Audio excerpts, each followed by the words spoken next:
Grabe.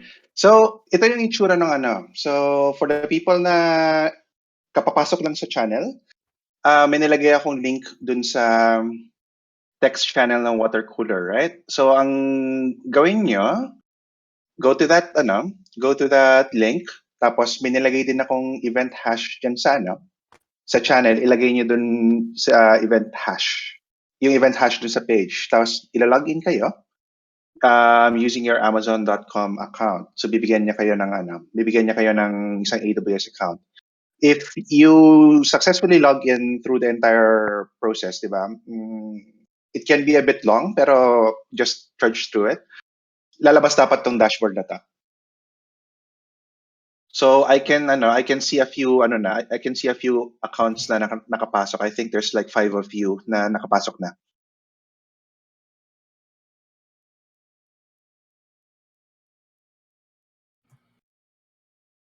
Go lang.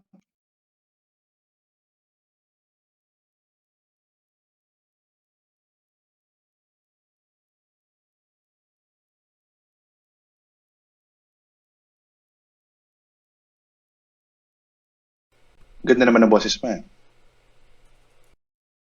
Lande. Alright, ayan. Hello. Welcome to the first water cooler of the year. I see some new names in the voice channel, so welcome to Tambayan 404. Today we're going to have basically an intro to k8s session facilitated by cardingggg, and house rules is generally the same as what you would expect in a normal community event. If you have questions, ask them in the chat. As much as possible, do not interrupt the speaker while they are speaking, and because there will be designated times where you can ask your questions. So during the workshop, please mute your mic just in case may naka-voice activity sa inyo para wala tayong maririnig na ibang sounds during the workshop. And if you have a question, raise it in the chat, and the speaker will tell you if you can use your mic or pwedeng through chat lang. And ayan, yun lang. Thank you. Fullness, all right. So, sabi nga ni Richard, tama yun.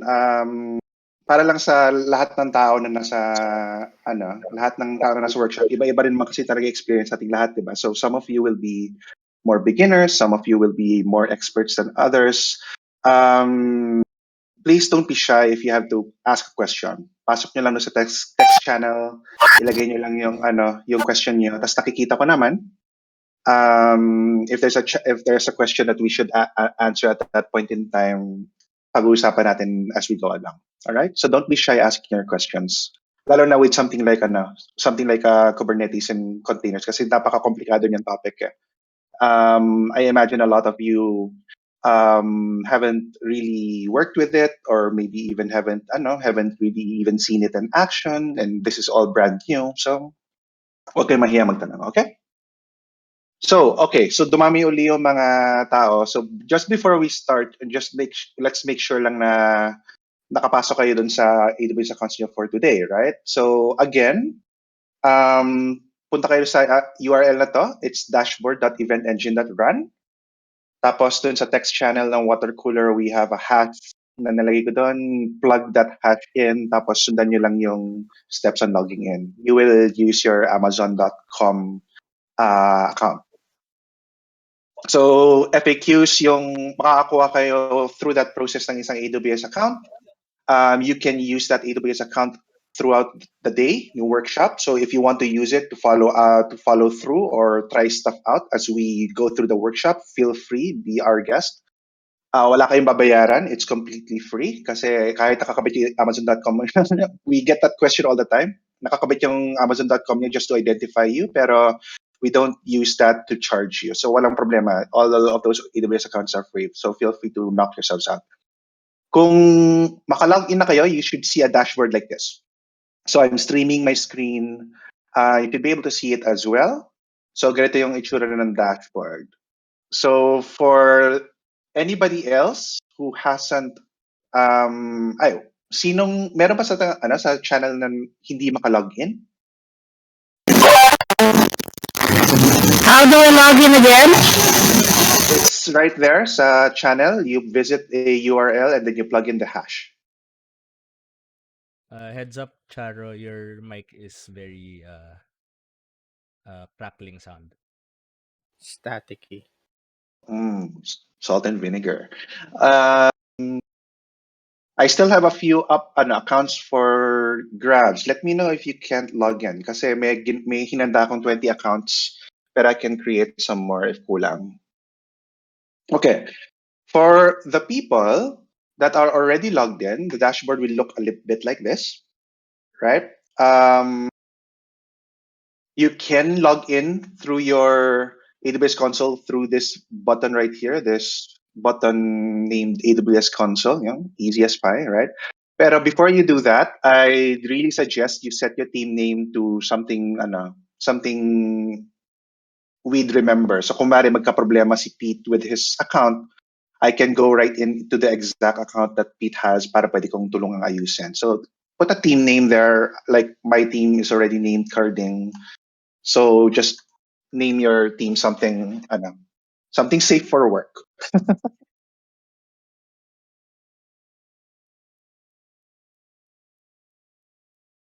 Okay?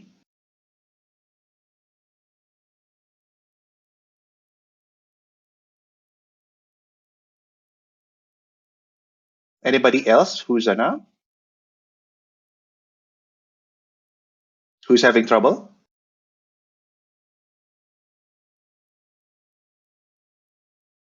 Okay, saglit lang ha.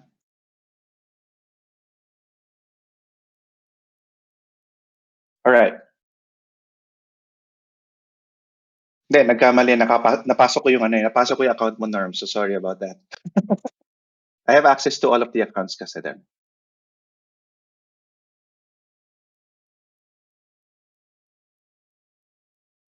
Okay.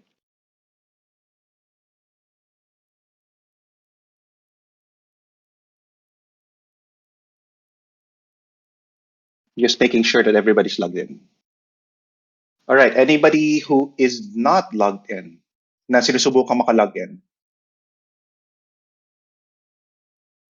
Twainstar, if you want to use your own AWS account, that's perfectly all right. Pero that's everything that you do on that AWS account is chargeable to you. So if that's okay with you, then that's okay.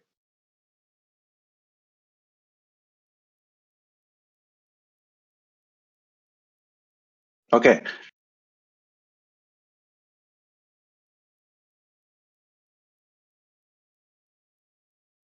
So nag-paste din ako sa nag-paste din ako ng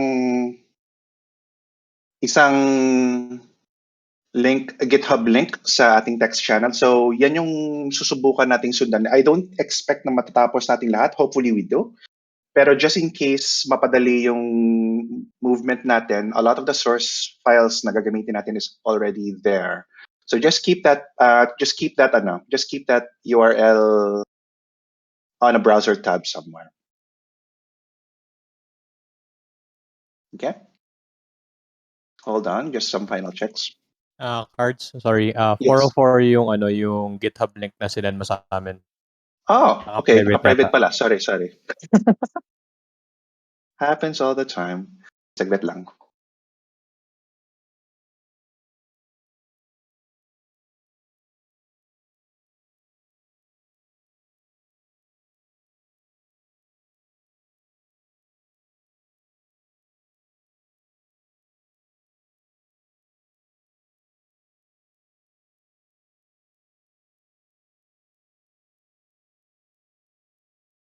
Okay, but it's public. Go for it. So, from the team dashboard, nasubukan niya na mag-login to your AWS accounts? Give that a shot. I'll walk you through right after.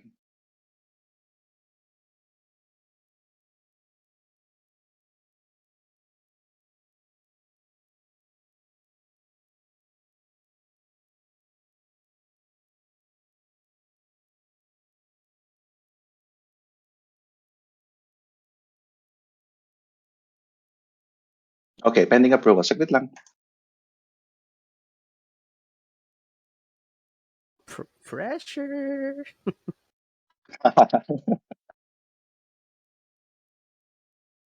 Ang dami pa lang sa atin ng water cooler today. How's the mic? Way Yeah. better. Okay, I'm using my headphones.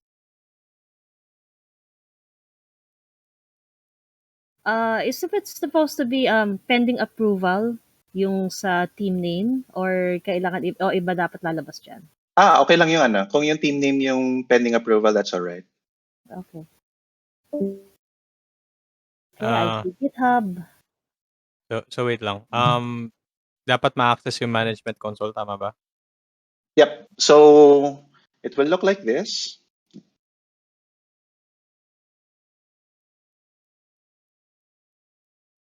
We just show you the dashboard, right? So Okay. once you're in, something like I'm this. supposed to click on the AWS console, right? Yeah. So pag nasa dashboard kayo ng ganito, you can click AWS console like this. It'll pop up something like this. If you click open AWS console, magbubukas yun ng AWS console. Just for reference though, dito nyo kukunin yung access keys nyo since we're going to be working on the terminal a lot, pero I'll show that mamaya sa inyo. So once we initialize our environment. So I once you click AWS console, you'll see your AWS console like that. wait. Should I copy the credentials first? Mamaya na. We'll use that in a bit. Pero it won't, ano naman, you can always go back to that page naman. It's not like it's going to go away. So, AWS Aws Console login, then login link, open AWS console. That's it, Yeah. right? Okay. Yep, go for it. Okay. Everybody good? So nakapasok na sa AWS console? If you haven't seen the AWS console before, well, this is it, the AWS console. So just some very, very quick things you have to keep in mind. When you're on the AWS console, all of the services are over here to your top left, top left. So you can drop that down. That's all of the services are there. So part of the job is dapat alam ko lahat yan. Pero for now, I'll walk you through all of the things that you just need to know for the workshop. On the other side of the AWS console over here, I think the most important part is your region. So just make sure that you're in Singapore para suabe yung latency natin from the Philippines, right? So just make sure you're in Singapore. If I could have already initialized that for Singapore na rin naman, pero just make sure. Cool? All right. So ngayon, for the purposes of the workshop, ang gagawin natin is we will create a working environment. So a developer environment na pwede natin gamitin for the entire workshop para hindi na tayo mag-install pa sa laptop natin ng kung ano-ano, right? Just to make it faster. Just to make it clear, everything we're going to be doing today, pwede niyong gawin yan on your own machine. But just to make things faster, gagawin na lang natin somewhere on the AWS cloud para pantay-pantay tayo, right? The service you want to look at is called Cloud9. So you can go up here, type in Cloud9, and we'll create a developer environment. Meron akong ginawa, pero sabayan ko lang kayo. I'll create a new environment as well. So just pag dumating kayo sa homepage na to, just create a new environment like this. Give it a name. Give it whatever name you want. Let's call it, ano bang paborito natin pangalan dito, Norms? Let's do that. Tapos, create a new EC2 instance because that's what we want. For the instance type, you have a choice of whatever instance type you want to use. If you're not familiar, this is basically your choice of anong klaseng machine siya. Like, how many cores, how much RAM, does it have a video card, and so on and so forth. For the purposes of our workshop, a T3 small is way more than enough kasi we're gonna be running a Kubernetes cluster naman, not on this machine. So you'll see mamaya. Pero a T3 small should be more than enough. If you want to try something else, go right ahead. It's probably just going to be super oversized, right? Pero T3 small is a good choice.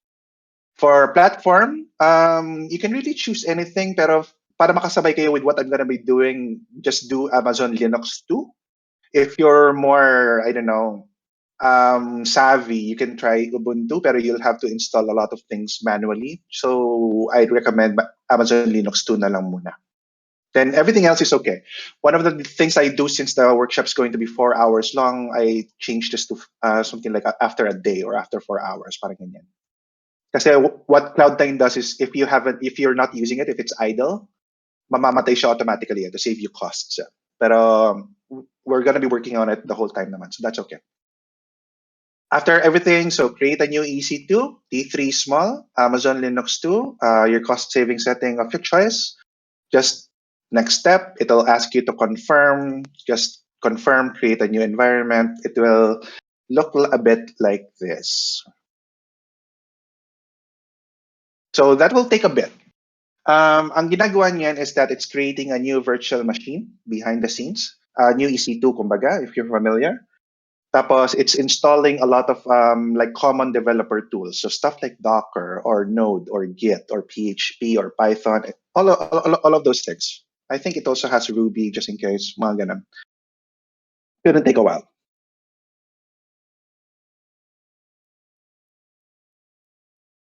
So once this comes up, one of the first things I do, pansin nyo, naka-dark mode na yung akin, yung sa inyo would probably be still light.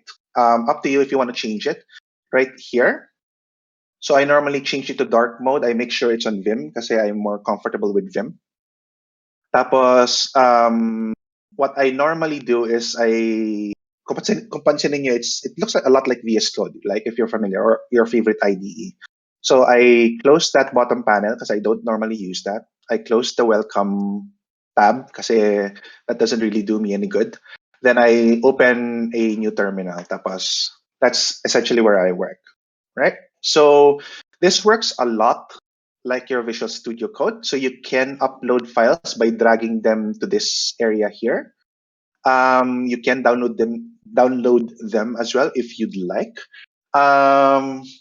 And this terminal works a lot like your favorite terminal. So Linux lang siya naman. So ganun lang, right? Anybody having problems with that?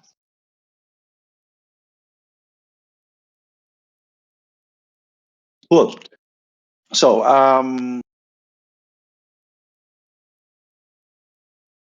one last thing before we get started is we need to prepare yung environment natin so that we can actually work with Kubernetes. So kasama dito sa Cloud9 environment ito, like I said, it already has it already has Git, it already has Node, it already has Docker. Meron nga sa mga Docker images na nakalagay na dyan if you'd like. Pero it doesn't have stuff like Kubernetes, right? kubectl. It doesn't have our tools like that. So i-installon natin yung machine with the tools we need to work with Kubernetes, right? And to make that easier, I prepared a script na for you guys. Ito lang yung mga kailangan niyang gawin. Remember those tokens I asked you to take note of kanina? So copy those out. Here on the terminal, wag nyo munang i-paste. Go up here to the gear icon.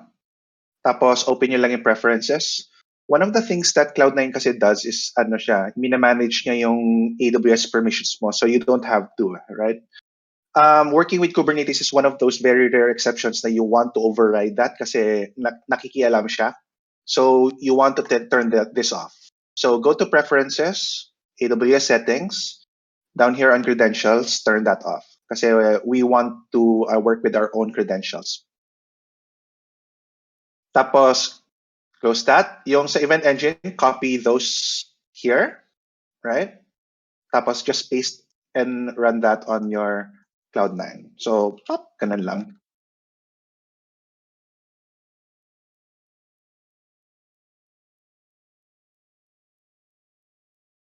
Okay. After that, there's on the GitHub link, ipipaste ko yung direct file dyan sa text channel.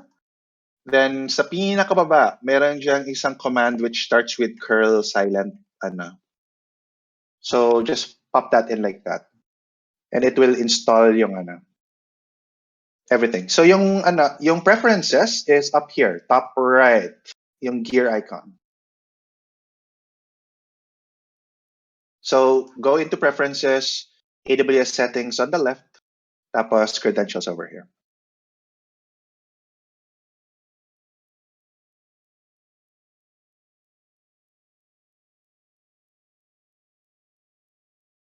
Okay, so far so good. Okay ka na, Ray? Yep, turn it off. Turn off the credentials.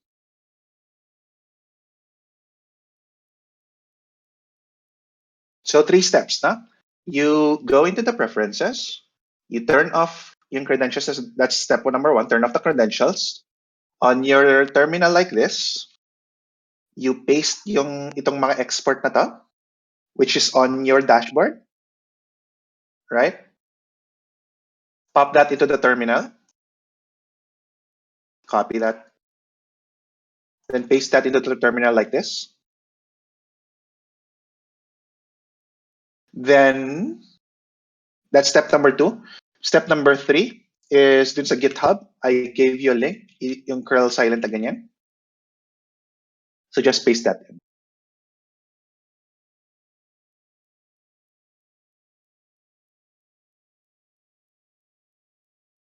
So what that will do, whoops, I guess not then. So what that will do is it will initialize your Cloud9 para mag-install ng tools. Yeah, so ideally after the script, you will have kubectl and ekctl. Saan yung link nung nung script? Saan yung link nung script? Nilagay ko na sa text na water cooler. So direct link na sa GitHub URL naman. Ooh, thankies. So cool, no? Yeah. Yun pala. Pinakababa. Yep. Got him. So if you do that correctly, i-installan niya kayo ng mga kubectl, ekctl, make sure na Docker, andyan. Essentially, it'll just prepare your Cloud9.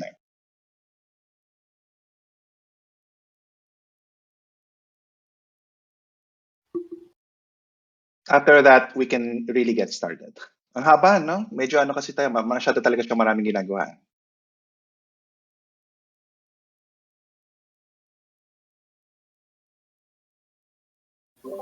Well, buti nga may script ka eh.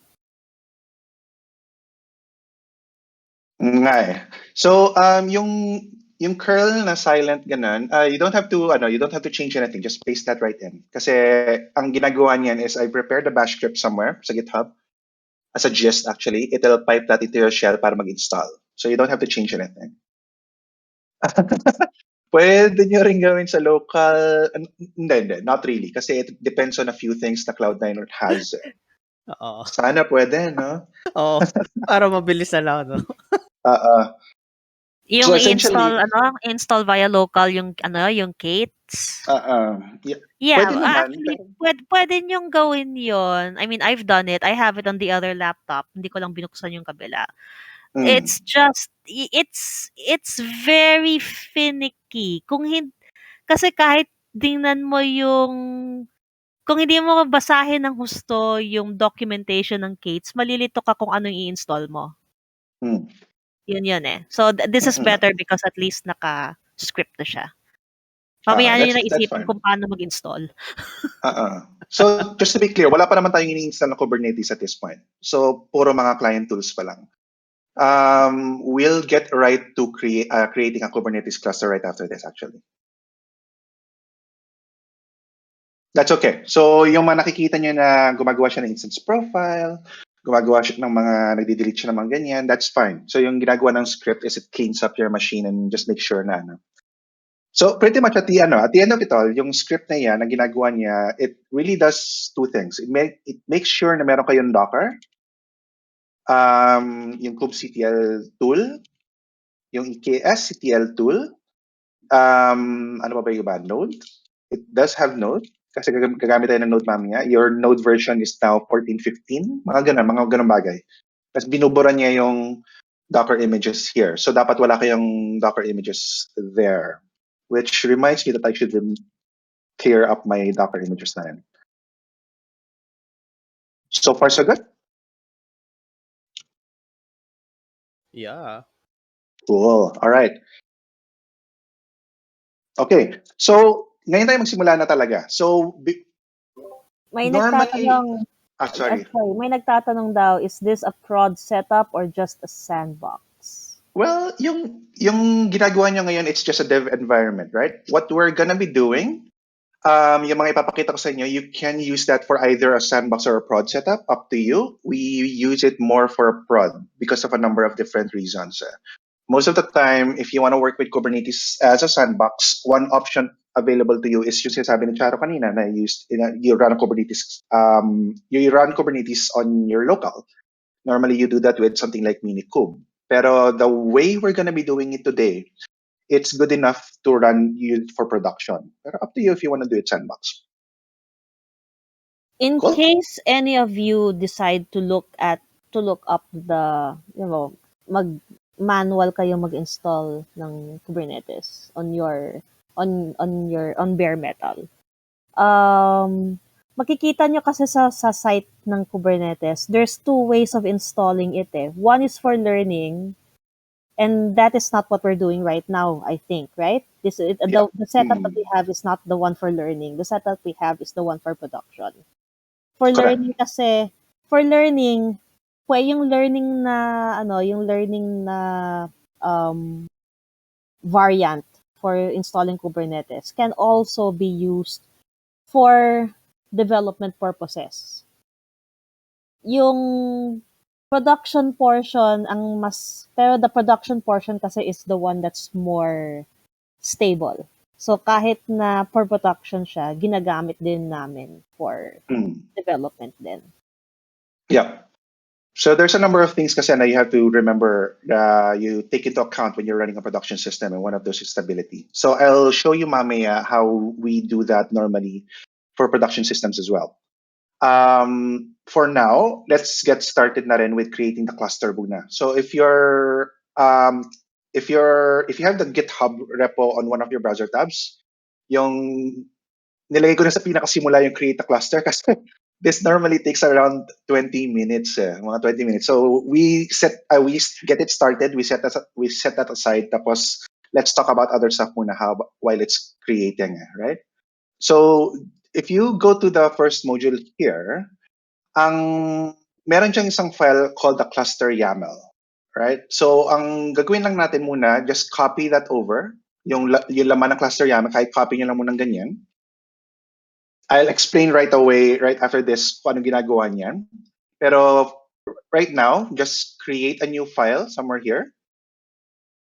Call it whatever you like. I normally call it cluster YAML kasi siya yung cluster. That's just paste that in. Ganyan.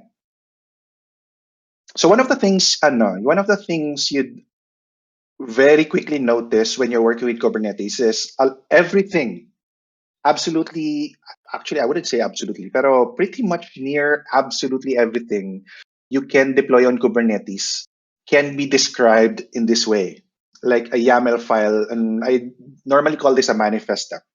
So everything that you can deploy on Kubernetes follows pretty much the same format. Meron siyang isang API version, meron siyang kind. So in this case, this is a manifest file or a blueprint for an object called the cluster config, right? So pwede natin i-deploy yan mamaya. There's a few metadata and chuchu, everything else that object needs to know, right? So in this case, we're describing a configuration for a cluster na may ganito mga pangalan, change it to whatever you want, make sure the region is right. We're deploying a Kubernetes cluster of version 1.18, right? And so on and so forth. Tapos ganito siya. Papaliwanag ko mamaya lahat ng ginagawa niyan in a while. Pero for now, just create that file, cluster YAML, right?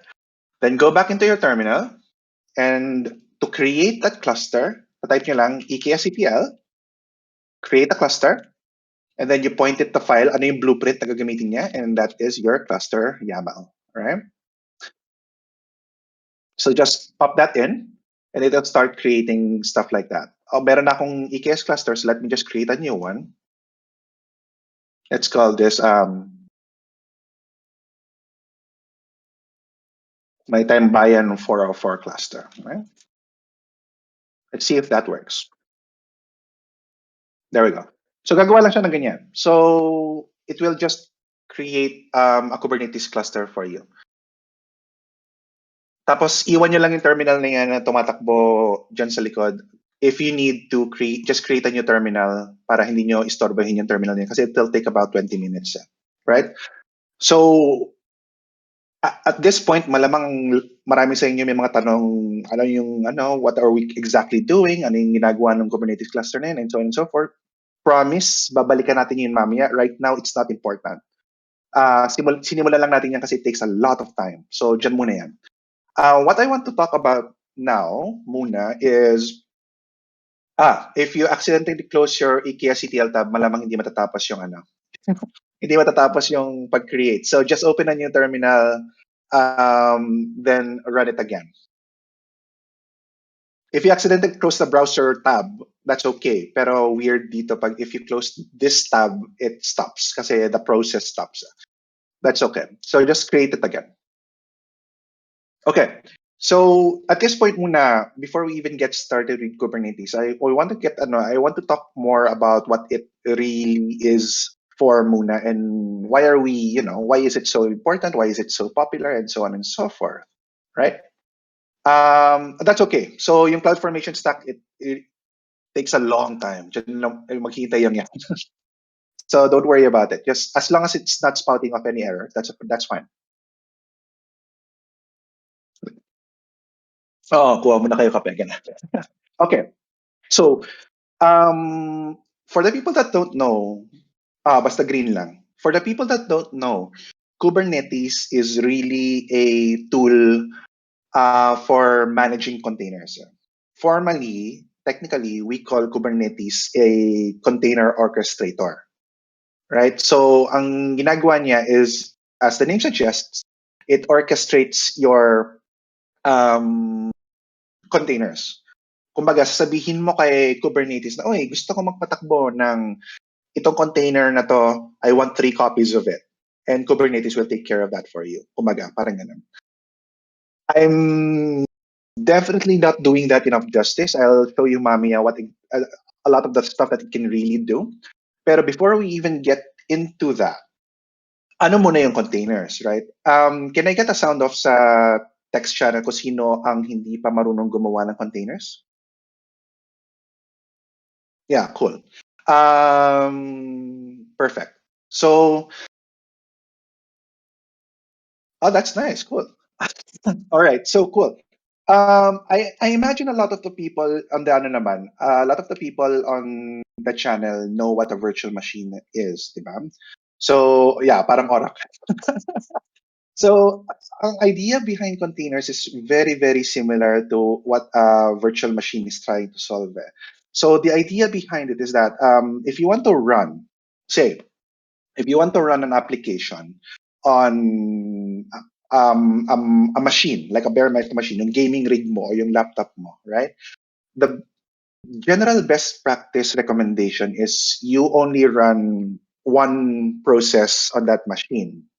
And yun lang, right? Kasi if once you start running more than one process on the machine, then you get a real risk. You get the real potential na one of those process, when it crashes the entire machine, and everybody that's running on that machine suffers, right? So kumbaga, if you think about it, if you run a WordPress installation, what do you have to do? You have to run an Apache, which runs your WordPress, right? Your PHP, and you also have to run a database, which runs kumbaga the content of your WordPress, right? Normally, the recommendation is hiwalay dapat yan. Para pag bumagsak yung WordPress machine mo for some reason, hindi niya dadalhin yung database mo with it, right? That's very good, That's a very good kind of rule of thumb to follow. Pero ang problema doon is that most applications, and I'm sure a lot of you know this, most applications don't exactly use up the entire machine. Diba? If I run a WordPress machine, a WordPress site on my server, it's probably not going to take up 100%. It's not going to use up all of my CPU. It's not going to take up all of my RAM, diba? Right? So that is partly the reason why stuff like virtual machines came along. So ang virtual machine, ang ginagawa niya is that you have a bare metal, you have a real machine, and a virtual machine is, kumbaga, it's a reliable way of, kumbaga, cutting up your machine into into distinct pieces. So kumbaga, ang isang, I guess, gaming rig, for example, or isang server, you can cut it up into 4 virtual machines. Tas yung 4 virtual machines na yun act like 4 different machines, right? If one of those crashes, the chances of it bringing down the other 3 are very, very minimal, right? So that's one of the bigger reasons, I think, kung bakit sumikat ang virtual machines, right? But ang problema mo ngayon with virtual machines is they're very, for lack of a better word, I guess, they're very heavy. They're very, kumbaga, dala mo sa isang slow, right? If you want to create a virtual machine, it takes a lot of time. They're very heavy, and the reason for that is dahil kasama ng virtual machine na yun, it virtualizes most everything that the computer needs to run. So meron din siyang, for example, operating system, meron siyang storage facility, meron siyang networking facility, and so on and so forth. For all intents and purposes, it's as good as a machine, kumbaga, right? That is what containers try to address. Like for a lot of different applications, you don't need all of the baggage that comes with a virtual machine. Hindi mo kailangan lahat ng yun to run. If I was just running a simple application, you don't need all of that craft, kumbaga, right? So a container, the technical way of saying it is we say that a container is thin. Manipis siya. Like it's very, very thin in the sense na maliit lang siya. You can bring that anywhere and you can start it up, spin it up very, very quickly. As in, you'll see in a while. So, for example, nung ginawa natin itong Cloud9 natin, it takes a lot of time. Diba? It takes a few minutes, right? And that's considered fast na. Pero let's look at how to create a container first, right? So, when you're creating a container, it's really no different from when for example, you're trying to prepare a normal machine. So, simulan muna natin from the very start. Let's create a simple app.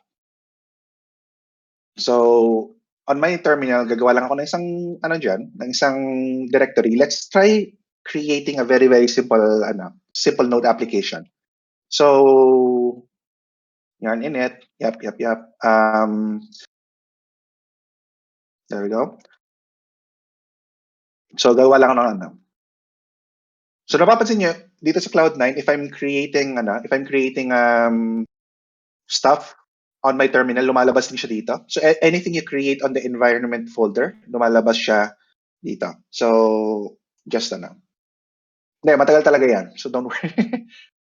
Kumari yung ganyan ko, ganyan talaga siya. Matagal talaga siya. Right? So, again, let's create a very simple Let's create a very simple Docker container. Very simple node application pala muna. So, this is my index.js. Gagawa lang ako ng isang, say, multiplier. Nasa GitHub ko na rin isang multiplier. So, what we do is we get yung mga, I guess, args.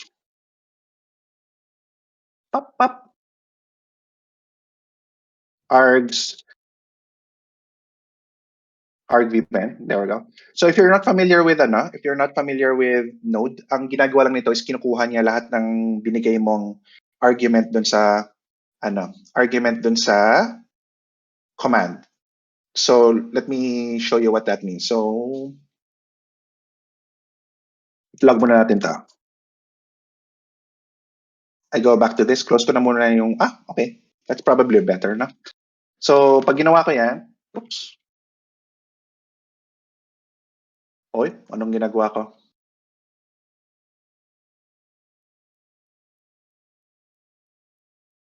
Ay, kick.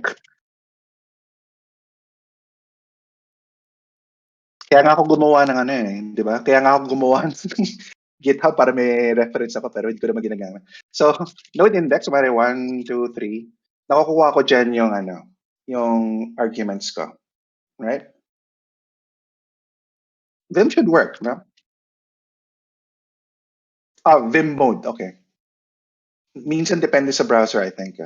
So, ito yung ginagawa ng ano natin. So, anything we give to the process, nakukuha nitong args na to. So, what we want to do, very simple ano lang, we want to multiply everything together. So, let's do it in a very, very straightforward way. By current equals 1, hindi na ako magre-reduce for let I equals 0, I less than args length. Diba? Current, multiply that by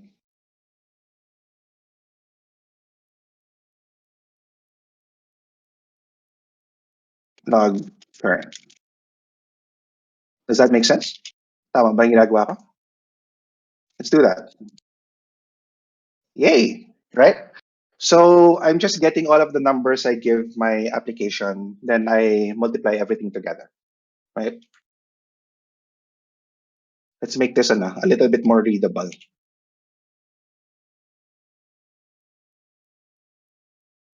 Right. Yep. So if I do, say 4, 5, and 6, perfect. So far, so good? Okay. So, meron tayong ano. So, this is a very, very simple application, right? Ang gumagawa lang tayo ng isang parang very straightforward node application. We want to make this into a container.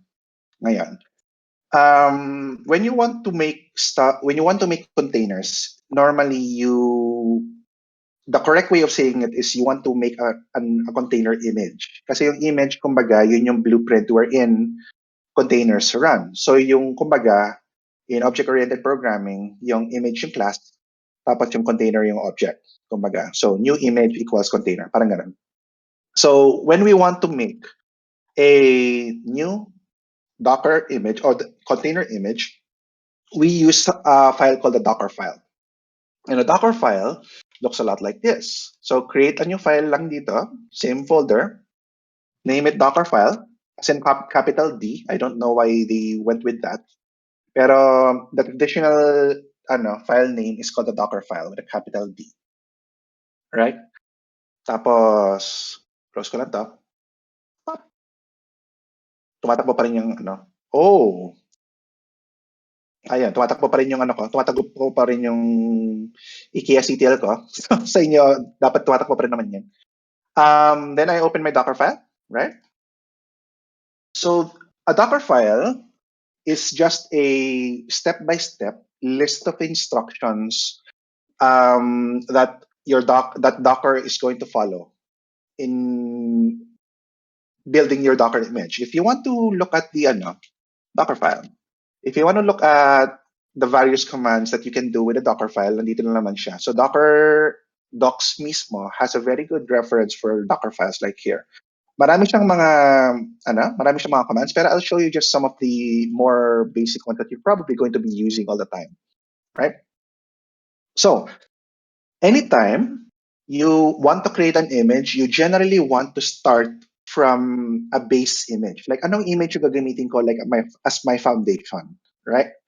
Possible na gumamit ng from scratch, absolutely, pero you normally don't want to do that.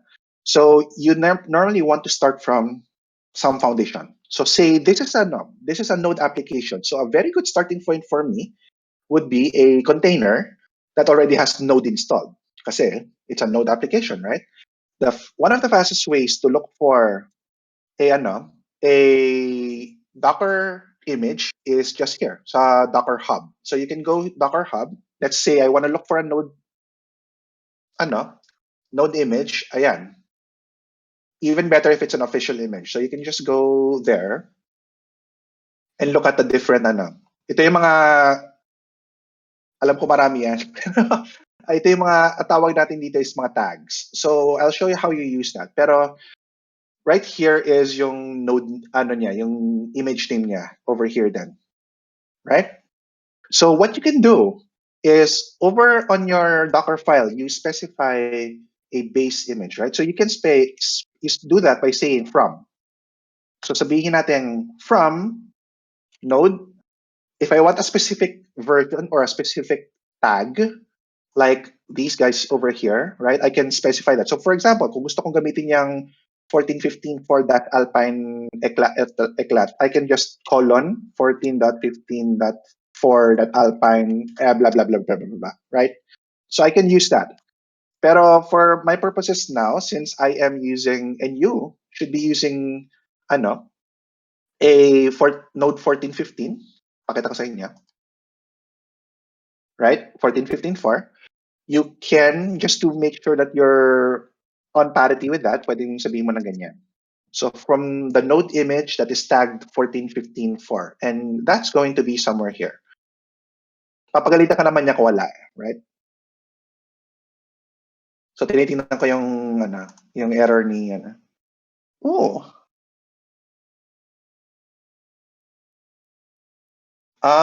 Baka hindi mo nagawa yung export. Na-paste mo ba yung mga export?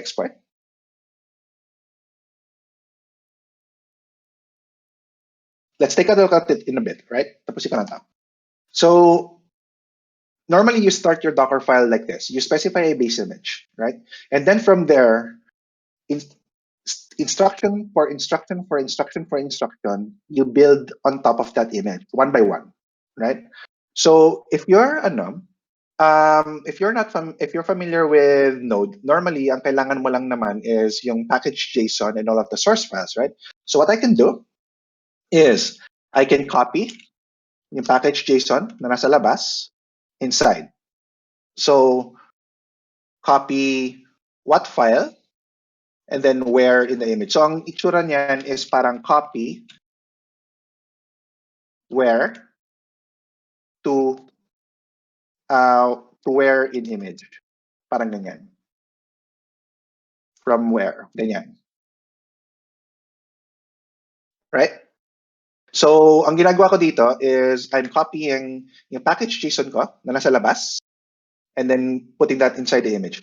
This will work exactly then kung if this was like parang in a subdirectory somewhere, like aangat muna ako, ganyan, or papasok muna ako sa isang directory and then may ganyan. It will work exactly like that then. If it will also accept blobs then. So, package ganyan if you'd like, etc. Right? Pero I'm just interested in copying over that package JSON file inside my image.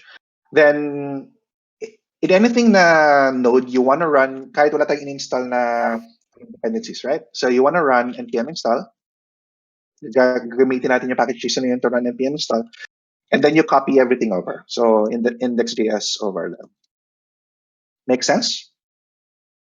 So hindi ka making a Docker image, container image is really no different from ano yung gagawin mo if you were installing this application on a separate machine. Like what if you were preparing sabihin natin, another virtual machine or your laptop to run this particular node application. Wala siyang masyadong pinagkaiba. It's the same thing. Dadalhin mo yung package JSON, you run your npm install, you copy your source files, and then you run the application, right?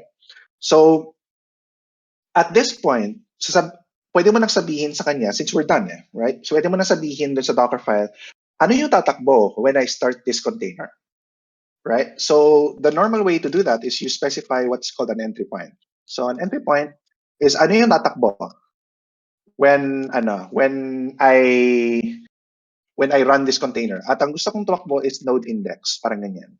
Kasi it's the same thing if I was on a machine, di ba? If I wanted to start this application, I'd say node index. Right? Oops. Node index, right? Then it'll do that. Right? So same thing sa isang Docker, sa isang container image. Ano yung tatakbo? Ano yung command that will run when I start this container? That's optionally, you can specify parang arguments. So right now, I can specify na one 2, 3. If I don't give it arguments, katulad ng ginawa ko kanina, like this guy, meron siyang default na binibigay, di ba? So, pero pag binigyan ko siya ng ganyan, it will give me a different answer. So, yung entry point, kumbaga, oops, sorry. So, yung entry point, this is command to run when container starts, right? Ito, a way of thinking about the CMD naman is arguments to give command, right? Ganun lang siya, generally. So, itong CMD na to, it's very easy to override. So, I'll show you how that's done mamaya. So, yung Docker file, it's just this. It's a set of instructions on what you do to build your image, right? So that's what your Docker file should look like. Let's look at building that image. So, para makita nyo na mas maayos. There we go. So right now, I have my Docker file right there, right? So to build an image, you just say Docker build. Oh, easy to remember, no? Docker build. And then you give your image a name, of course, right? So ang formal, kumbaga, term ni Docker and containers for that is called a tag. So kaya siya -t or I guess tag, ganyan. Tag. Pero -t. Give it a name. Let's say, sabihin natin na, multiplier. And then a dot. Parang ganyan. So Docker build, you give it a name. -t, name. I'm naming my image multiplier.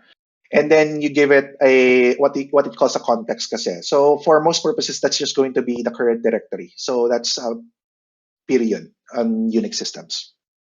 So Docker build -t multiplier. Whoops. My Docker file cannot be empty, so hindi ko siya sinave. Pressure.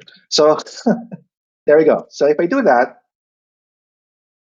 gagawin na ng Docker is niya. It will just essentially just follow the instructions I give it one by one.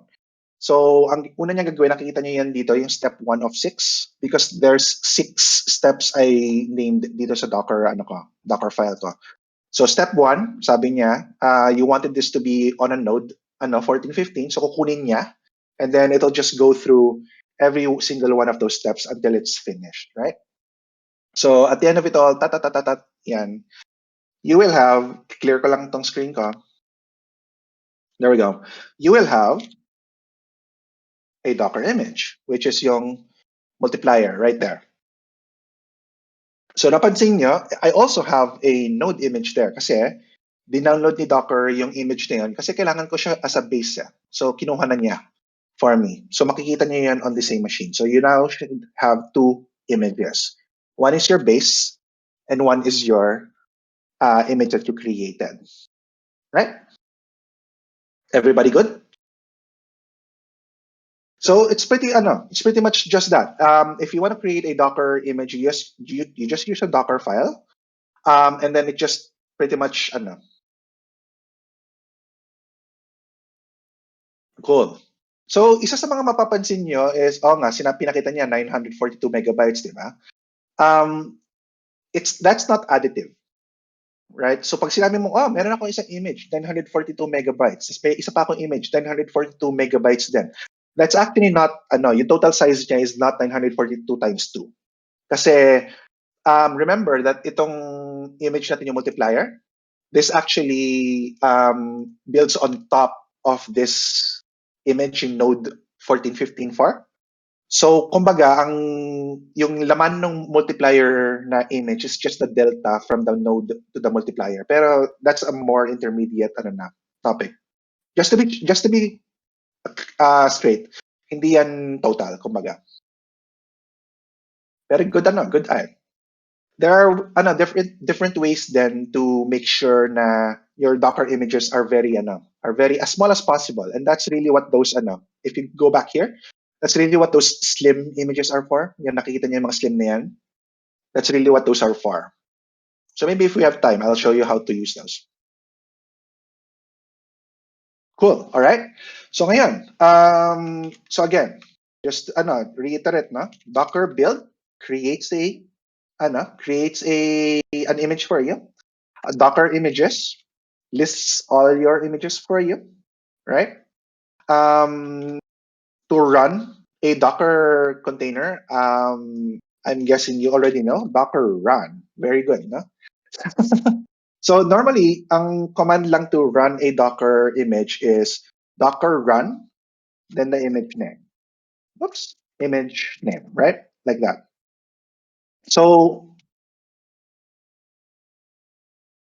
if I have my images like that, I can just as easily say Docker run multiplier, like that. Pero to make things easier, before you do a Docker run, lagyan nyo na rin ng --rm. I'll show you why mamaya. Tapos sa kanya lagyan ng multiplier. If you do that, lalabas yung 6. So, question, bakit 6 yung lumalabas? Hindi yung 1. Kasi pag ginagawa ko kanina node index, kanina 1 eh. Pero bakit pag pinapatakbo ko itong container na to, 6 yung lumalabas? Correct. So, dahil yung pagkaka-build natin kay Docker file, binigyan natin siya ng command na 1, 2, 3, right? So, these are your default commands. Kumbaga, default args, right? So, it's the same as if I did index 1, 2, 3, ganyan. So, I give it 6. If I wanted to give it different arguments, I can just as easily say na Docker run, multiplier, and as you'd expect, 4, 5, 6. Right? Pang! Correct? Right? So, you can run your application like that, na parang meron kayong kumbaga, pinapackage na executable or application inside the container. Now, the nice thing about that is itong multiplier image na yan, you can take that anywhere a container will run, and it will run exactly the same way. So, regardless of what your environment is, whether that's a server, a laptop ng tester nyo, or whoever, right? So, it will run in exactly the same way. You don't have to worry about making sure that everything is installed. Like, you don't have to install Node, you don't have to install your source files, kasi nasa loob na yun ng container. It's a very thin, distributable way of running an application, right? Any questions at this point so far? Cool, nice. That's a very good question yung galing kay Eloy. So paano kung dadagdagan ko yung args, right? So paano the better question there is ngayon kung what happens if I change my Docker file? Paano kung baguhin ko yung commands ng laman ng Docker file ko? Right? Paano kung sabihin ko dagdagan ko, gagawin ko itong 4. Right? So ngayon, if I wanted to build my Docker container like this, I can just say, again, Docker build -t. Ulitin ko lang ulit. Docker, pati di gumana yan. Docker build -t multiplier. Ganon. It will rebuild my container. Right? So makukuha na niya yung changes ko dun sa Docker file. Ngayon, some things that I want to point out at this point. Si Docker mismo is smart enough to recognize na, binago mo yung Docker file, pero binago mo lang naman yung last instruction. Diba? Binago ko lang to yung huli. Right? So it's smart enough to, yung step 1 to 5 ko, right there, gagamitin lang niya yung cache ko. So hindi na niya gagawin uli. So nagawa ko na yan kanina So uulitin ko na lang yung step 6, this time with a different command. Right? So this way, your builds are also faster. Kasi nakikita niya na, nagawa ko na to kanina, hindi naman nagbago yung instruction, so I won't do it again, right? So hindi na niya i-download uli yung node, hindi na niya i-npm install uli, etc., etc. You can change anything on the Docker file, right? So whether that be your entry point, whether that be your command, whether that be your copy, whether you want to add additional commands, knock yourselves out. Si Docker is smart enough to know ano yung dapat niyang gawin to make sure the Docker file is adhered to, right? So para masunod niya yung Docker file as best as can. You can even run a container with a different entry point. If I do something like multiplier, I think it's entry point. I forget. Something like something like that. That's pwede ko sabihin iba, right? There's a lot of different smart things you can do with a container. Pero ito yung niya. Ito yung parang pinaka basic aklat niya. Okay. So yung tanong ni Ethan is paano yung So is there a way for Docker to automatically remove yung yung images na ganyan? Kasi nung ginawa ko nirebuild ko yung multiplier image ko, kumbaga na orphan technically yung luma kong image. It's still right there, di ba? Wala na siyang pangalan. Right? I don't know if there's an automatic way to do that, pero the way you normally do that manually is sabihin mo Docker system prune. So tatanungin ka niya, ayan, bla bla bla bla, ganyan. So siya na yung pinaka parang garbage collector niya, manual garbage collection. So you can say na yes, buburahin niya lahat ng Napansin niyo, ayan total reclaimed space, 0 bytes, pero binura ko na yung isa kong image. Kasi even if it says 942 megabytes there, yung 942 megabytes na yun is not that image alone. It uses, nakikishare siya sa mga laman ng iba ding mga images, right? Okay, cool. Ang tanong ni Norms is, if you use remove, yung .rm, dinidelete sa system prune? Not really, because ito yung ginagawa ni ito yung ginagawa ni --rm.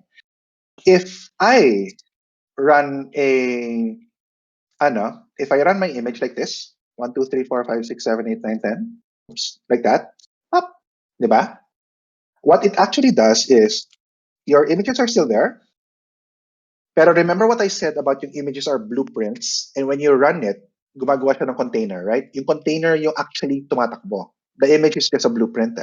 So when you do a Docker run, what you're actually doing is you're getting that image, you're creating a container, and you're running the container, right? Ngayon, ang default behavior ni Docker is when you run a container and it runs to finishing, natapos na yung process, that container will stick around. So makikita niyo yun when you do this.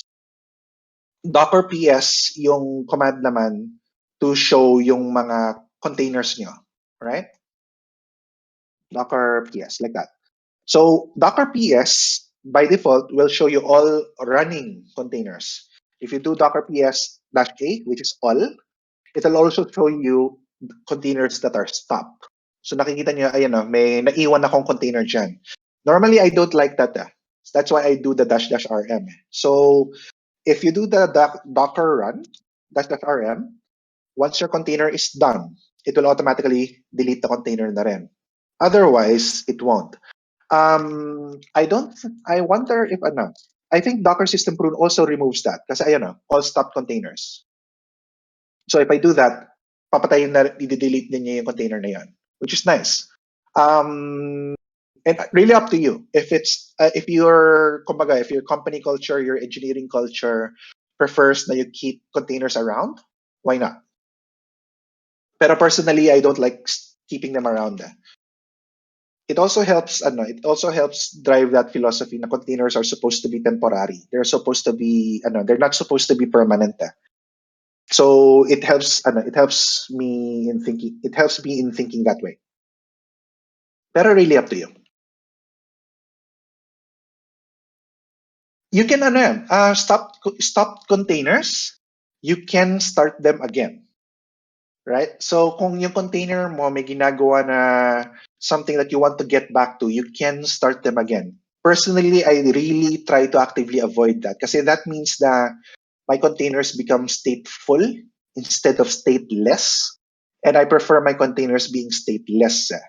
Kasi the mere fact na my containers pwede kong stops, babalikan ko mamaya, that means that they're stateful. And I try to actively avoid that. Pero up to you. So if you have you can stop a container like this. You can restart a container like this. Docker start, Docker stop.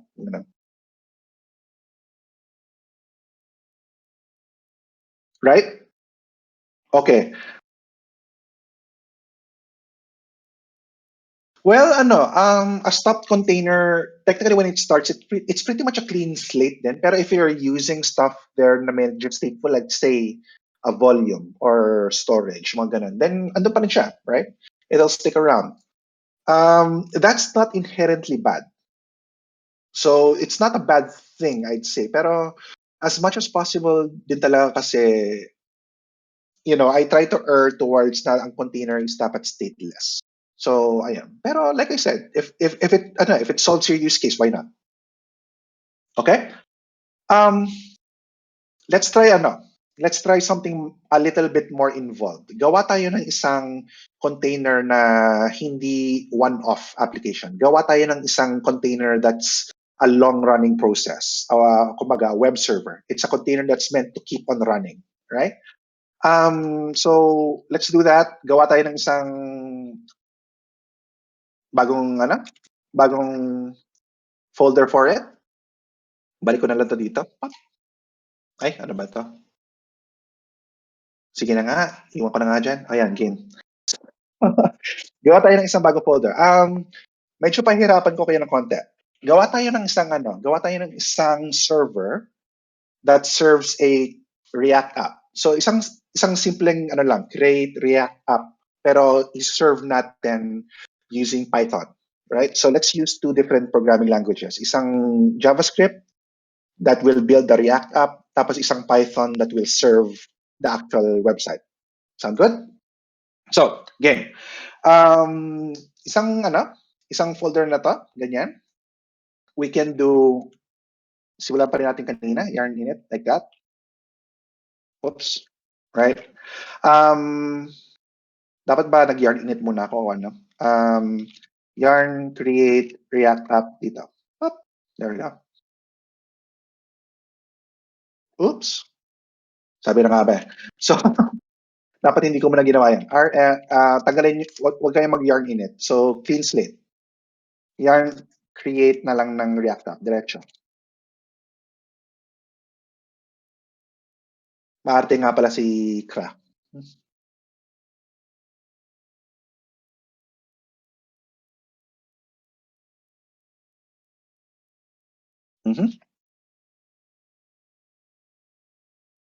So yan.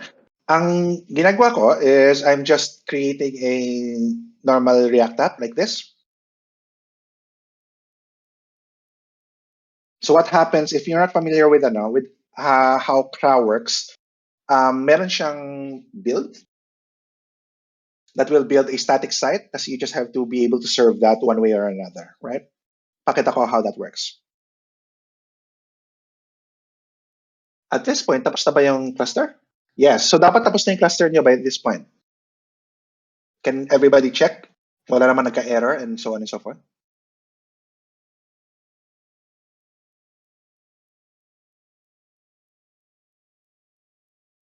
Si ano nga pala, no? Nagka-error. Oh no! Ano mga failures yung lumabas sa inyo?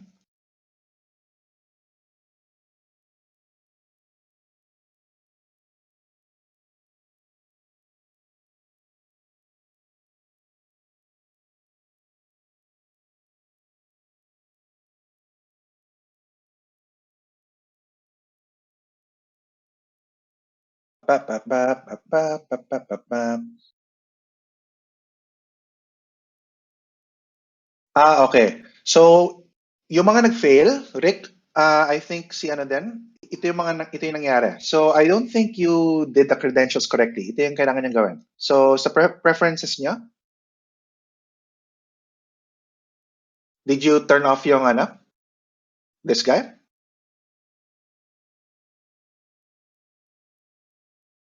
So, turn that off. Back in your terminal, pinaste nyo ba yung export eklat? So, on your dashboard, you have this. So, copy nyo lang yan. Paste that. Okay. So, ngayon, try this. AWS STS, get color identity. Then tell me what you get.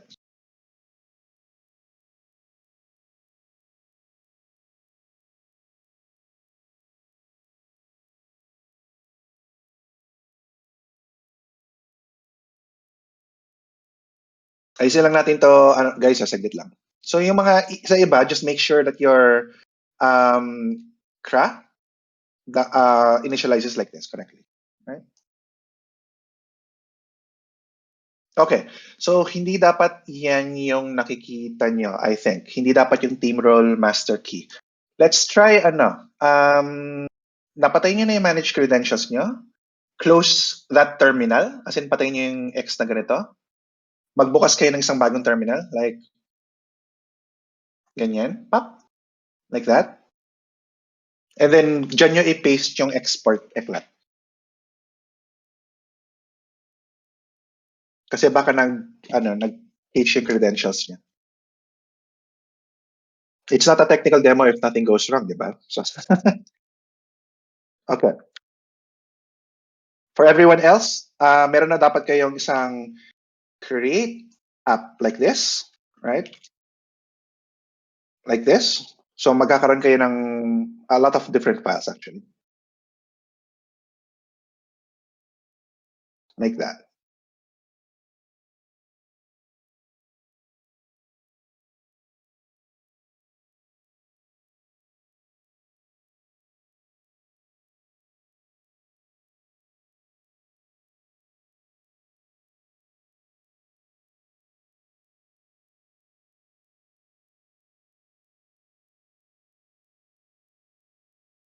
Dum. All right.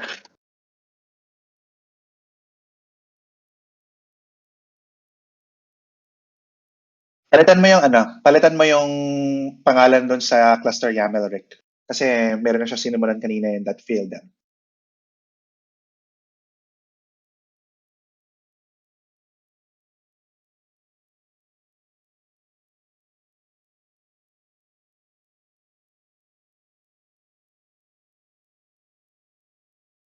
Baka may error lang ako doon sa script. Yeah, palitan niyo yung sa cluster YAML. Kasi ito, palitan niyo na into a different name. Kasi may sinimulan lang siya kanina. That's going to error out kasi it will try to create the same thing meron na kanina. In a failed state lang, di ba?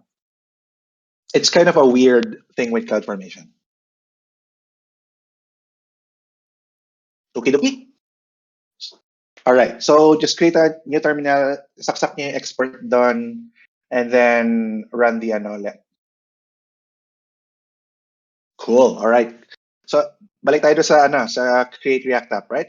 So, dun sa mga nasa create React app, ang ginawa lang natin is we run this command. Ang ginawa niya is gumawa siya ng isang scaffolding for a React app. So, ganito yung itsura niyan. Right? So, itong folder na to. Right there. To run a CRA app in production, normally ang way mo of doing it is you build it. So, sabihin natin na node run build. Oh, oops, sorry. npm run build. I wonder kung gagana to sa npm. I don't really use npm masyado. Pero let's see. So, ang gagawin nito is, there we go. Kukunin niya lahat ng files mo on the site. It will build those into static files. Tapos isasaksak niya into that build folder right there. So, itong build folder na yan.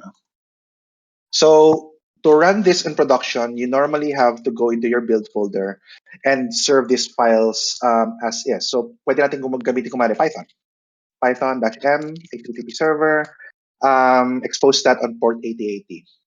Right? So you can actually, if you run it that way, gulo ng cloud thing ko. Yan. If you run it this way, you should be able to preview that. Ganyan. So if you went kanina, saglit lang ha. Nung natapos yung script, yung curl script kanina, there should have been a notification for an IP address. I don't think a lot of you memorize that. So if you want to get your IP address ulit, it's just EC2 metadata -v. Tapos makikita niyo yung IP address niyo. Yan yung IP address ng inyong Cloud9 instance, public IP. So you can actually copy that. Should be, i-copy nyo and, oops, down na ba yung site ko? Let me try that again, Python. And nabivisit ko yung site ko sa loob ng Cloud9. So you should be able to do that. Right? Cool? Anybody having problems with running the CRA app? Yeah, gamit yung build folder, right? So papasok ka dun sa build folder, then you will Python M HTTP server sa loob. So ang ginagawa lang nitong command na to na Python M, it's a very, very rudimentary. It's very, very simple. Nagsisimula lang siya ng isang server with whatever files are on that current directory on that port. So ganun lang siya. It's a quick way to test out something, right? Cool, right? So basta gumagana yun as expected. Let's build a Docker file. Let's build a container image using that. So ano yung ginawa natin? We had to initialize a create React app. We had to install the dependencies. We had to build those files, and then we had to serve that over a Python server, right? So let's do that. Doon ulit sa server nyo, server folder, kung naman yung folder yung ginamit nyo, let's create a Docker file. So again, same name, Docker file with a capital D. Oops. There we go. So again, a lot of this should be medyo diretso na rin. Let's see if you can do it on your own na rin. Pero you have to start from a base, right? Since this is a node app, I can just copy my package.json over to my I can run npm install para mag-install lahat ng dependencies according to my package.json, right? Now, for a create React app, ang ginagawa niya talaga is it builds everything in your source folder and in your public folder. So yung source nyo, and then yung mga JavaScript, yung public nyo, dyan yung mga HTML and CSS, yung mga static, right? So let's copy those over. Copy public to my public folder like that, and then copy source into my source folder. So ang ginagawa ko, kinokopya ko yung buong folder inside the image into a folder din na same name, a public folder and a source folder. Because once that's in, I can run npm run build, right? Kasi i-build niya, gagawa siya ng isang build folder inside blah, blah, blah, blah. Right? So far, so good. Ngayon, ang magandang tanong dito is, okay, nagawa na natin yung build na to, now I need to run Python. Kasi I will use Python to serve my, to serve my CRA app, my web server. Python ginagamit ko kanina. But my node image does not have Python, syempre, right? So one way you can do it is gagawa ka ng isang image that has node and Python inside. Or maghahanap ka ng isang image sa Docker Hub uli kanina that already has node and Python inside, right? That's all nice and cool, pero we can also do what's called a multi-stage build. So, di ba, when we're creating a Docker file, parati sinasabi ko na you start with an image, right? So what you can do is you can create a multi-stage build. Gagamit tayo ng dalawang images dito sa Docker file na to, kumbaga. One, used to build the source, the code, and the second to run the server, right? So to do that, yung first image ko, I'll name this as my builder, right? So from node, blah, blah, blah, blah, as builder. Tapos dito na tayo sa second part. So yung second part na natin, gagawa na tayo ng yung actual image that will serve our So gagamit tayo ng isang Python naman. So hanap tayo ng isang Python. Isang magandang Python. So there we go, official image. That's nice. So normally yung mga official images, those are the images that you can trust, right? So you can use any image you see in Docker Hub, pero ingat-ingat lang on what you're using. So we're using just to make things in parity with what we're doing. Yung Python na ginagamit natin is, whoops, paano mag-exit ng Python? There we go. Para ba bang Python version? There we go. So 379, right? So let's use Python 379. There we go. So may 379 dito. Let's use that. Where is my, there we go. So again, from Python naman, 379. Baka may 379 naman tayo. What do we do? For this second image, we need the files na binild natin here. And those files are going to be, diba, this will create a build folder. Right? With the build files. Tapos yun ang i-build natin, diba? Right? So, ganito gagawin natin. We will copy again. Yung build folder, ilalagay natin dito sa ating image. Pero sasabihin natin na from builder. Kumbaga, ayan, yung builder na image. So copy natin from the builder image sa taas, yung build folder into this image. Make sense? Tapos, same thing. Ano yung entry point natin this way? Ang entry point natin is Python -m http.server. Right? Yung ating normal is normal command natin is 8080. So we open the Python server on port 8080, just like before. So kung tatandaan yung ginawa natin kanina, HTTP server, right? So yun ang gagawin natin sa image. So far so good. Let's see if that works, no? So may may PTSD ako sa mga ganitong klaseng tech demo kasi kadalasan may something goes wrong. So let's see if nothing goes wrong this time around, right? So ayan yung Docker file ko. Docker file ko is, whoops, what did I do? Hindi ko na naman na save. See? Docker file. There. So we're using two images this way. One to build the code, tapos pagkatapos na ma-build, we copy that over to a second image. Tapos yun yung papatakbo ng Python, right? So let's do that. Docker build. Let's call this my app. Ganun din. Let's see if that works.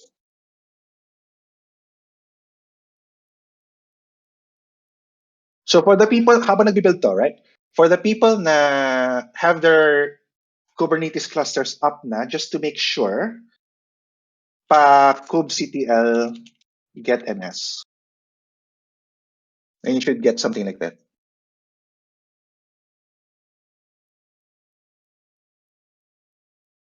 Yeah, so yung npm run build, ang ginagawa niya is default for production yun talaga. So on a create React app kasi for development, you normally do, ano ba yan? npm run dev ba yun or something like that? So yung npm run build, what that does is it pretty much builds it for production. Yeah, it's a CRA kind of tradition. Very good question from Twain Star. So do we really need Docker for the front end? And the biggest my recommendation for that is really no. Kasi yung ginagawa natin, for example, ngayon, if you really need to just serve yung static files, diba? Then that's much better na ilagay nyo na lang somewhere na hindi naman server, right? Something like S3, for example, or Netlify, mga ganun. Kasi you don't really need a server, right? You just need you just really need to kumbaga, give the files kasi sa browser siya tumatakbo, right? Oh, okay. Try opening a new terminal. Doon sa mga you must be logged in to the server.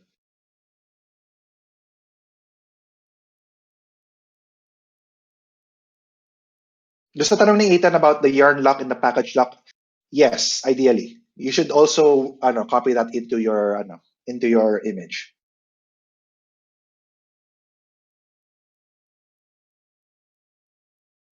Pag same error, paki-paste na lang uli yung export nyo kanina.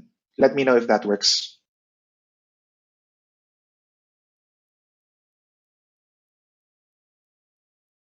Okay. So, ngayon, we now have a bunch of images actually. There we go.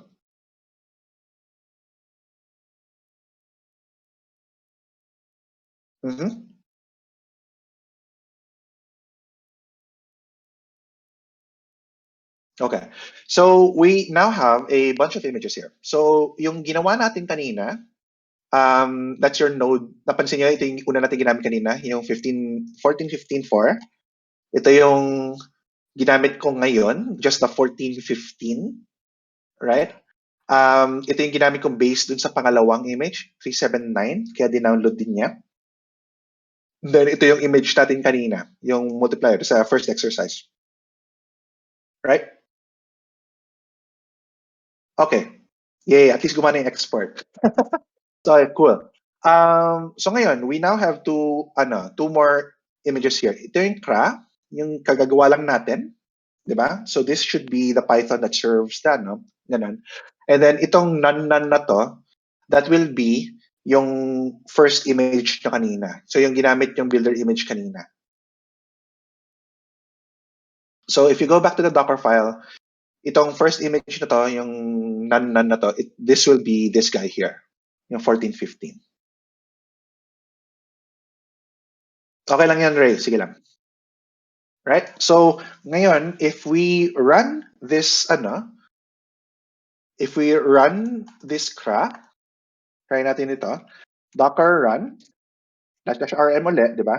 Now, since this is our long-running container, normally you either do -it or a -d, right? For now, -d muna. I'll explain in a bit anong ginagawa na.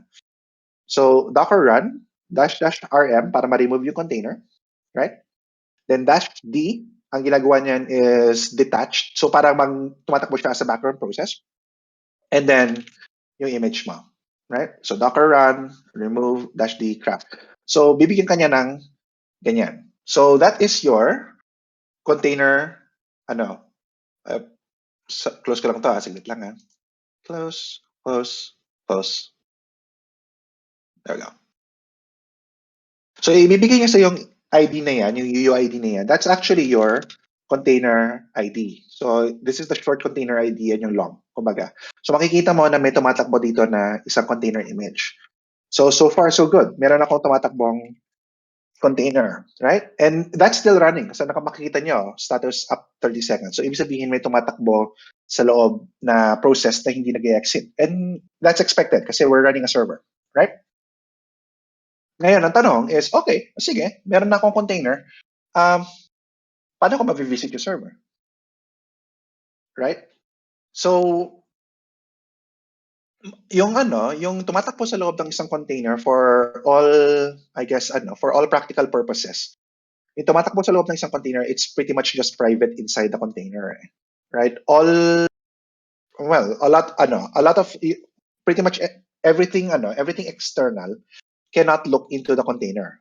Right? That's kind of a good rule of thumb. So ngayon, kung may tumatakbong server doon sa container ko, how do I talk to it? How do I visit it? How do I get the files out of it? Right? So the way we do that is something we call it a port forward. So we're exposing a port. Kumbaga, right now, yung container natin, it doesn't have any ports. See that? So ibig sabihin, yung tumatakbo sa loob, it's completely closed out. Wala tayong magagawa doon, right? So let's remedy that. Stop that first. So we can just docker stop. Bigyan nyo ng any unique part of that container ID. So, alam na niya kung paano ititigil yan. So just stop that container. Yan. We shouldn't have any containers na rin. Cool. Perfect. Right? So this is how we expose a container port para ma-visit natin siya sa loob. Right? The same thing, docker run rm-d cra. Pero this time, we want to expose a port, so we say -p. Yay, congrats, may k8s cluster na. So we expose a port, we say -p. Ang format niyan is host container, right? So parang a port outside to the port inside. So parang inaano niya, parang fino-forward niya, na gumagawa siya ng isang parang panel, isang proxy inside the ano. In this case, ang port na anong port yung naghihintay sa loob ng image? If anybody remembers. 8080, correct. So inside the container, we forward its port 8080 into a port na gusto natin dito sa labas. So for simplicity's sake, 8080 na rin, right? So what this work does is, yung port 8080 on the host machine where the container is running will forward to the port 8080 inside the container. So anything the host machine receives on 8080, papadala niya to the 8080 inside the container. So let's try that. Ngayon, if you visit yung ito, it should still be live, right? Yan yung tumatakbong container sa loob, right? So if you keep on reloading that, tinatamaan niyo yung container sa loob. To just, I guess, show you na hindi ko kayo ginagago or anything about this. Let's try running it on a different port. Right? Let's stop that again.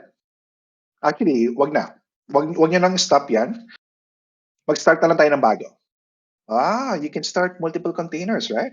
So, pwede tayong docker run, rm-d, port, yung 8080 sa loob pa rin, right? Let's forward that to a different port. Let's try 8081. Di ba? So, same thing. Port 8081 on my machine should forward to port 8080 sa loob. So, if I go here, whoops, what am I doing? I should get that, right? That. Right? So you can specify ports like that. And kung papansinin nyo, we are running multiple containers of running the same application. So you can actually run that as many times as you need or as many times as your host allows you to do, diba? So you can do docker run, knock yourself out, -d, -p, something, 8080, ad infinitum. As long as meron kang ports, as long as meron kang space sa yung host. Right? So ito yung sinasabi ko kanina about yung containers nyo being thin, di ba? When I start this, ang bilis, di ba? Ayun, meron akong tumatakbong application. That it starts up that quickly. If you remember yung ginawa natin yung Cloud9 na to kanina, yung virtual machine na to prepare the machine for us to use, it took quite a while, di ba? A few seconds, di ba? And that's actually very, very fast. Very, very, very fast na in terms of virtual machine standards. Pero in terms of containers, it's very quick to spin up containers paulit-ulit. I can ask my machine to create, say, 50 different copies of the same containers, all mapping to different ports, and it will just do that very, very quickly. Di ba? Ganun siya ka, That's why it's very nice. Anong lesson na ba tayo?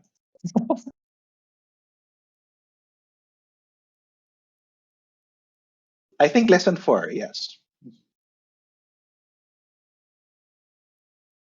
No, we're still on 3. We're just about to go into 4. Okay? So, just before we leave this lesson about yung parang containers, etc., etc. I told you na I can do -d, right? So parang ganyan. Let's do something like 9,000, ganyan. So yung -d dito, yung -d, that runs the container as a sort of a background process. So tumatakbo lang siya sa likod. Hindi mo na siya iintindihin, right? If you want to do if you want to work with the container directly, you can do -it. So ang ginagawa niyan is kinakabit niya yung terminal mo into the shell inside the container. If you want to work directly inside the container, right? Sometimes you'll want to do that. Most of the time you really don't. Depends on what you're trying to do. So if I do this, -it, makikita mo, plap, plap, plap, plap, plap. Oops. Kasi port is already allocated. O nga naman. Papasok ako into the container. So yung nakikita kong yung nakikita lumalabas sa terminal ko, yan yung lumalabas kumbaga doon sa terminal o yung shell doon sa loob ng container. Right? So if I want to detach from that, I just do control PQ. Tatanggal ako dyan. I can see all my running containers like this. I can attach back, I think, -it. Ewan ko kung may -it pa yan, into any running container. Oops, sorry. So I guess not. Ganyan na lang. Tapos nasa loob na uli ako. Walang nangyayari sa loob ng container kasi wala naman siya kinakonsole. Then I can just detach again, control P, control Q. Right? So Docker PS. Right? Control P, control Q. So keep control pressed. So again, I can run into a terminal using -it. I can detach using control PQ. I can attach using Docker attach, right? Mga ganun lang. So for example, if this server was actually logging along the way as it receives requests, for example, edi makikita niyo umano yan. Sumusulat dun sa terminal if you want to. You could also do Docker logs if you want. Docker logs, 0ff. Ganyan. Makikita niyo lahat ng lumabas dun sa terminal ng sa loob ng containers. This is very, very useful for debugging. So far, so good? Yo, what's up, Pete?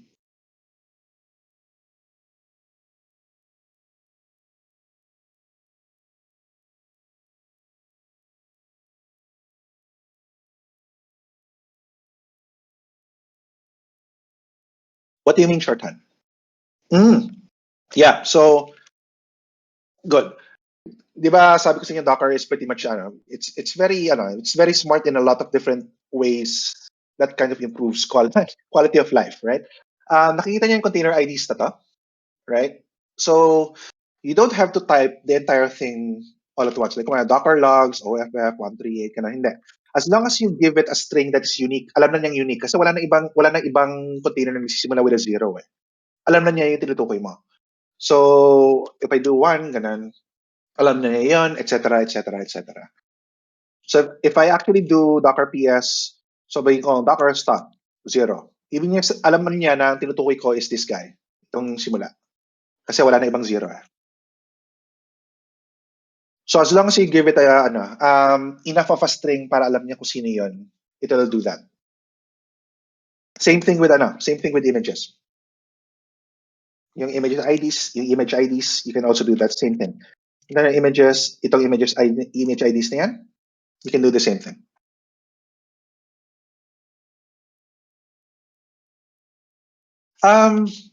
I think so, yes. So yung Docker attach, for example, kanina, Docker logs, Docker stop, Docker start, etc., etc. All of those take that into account.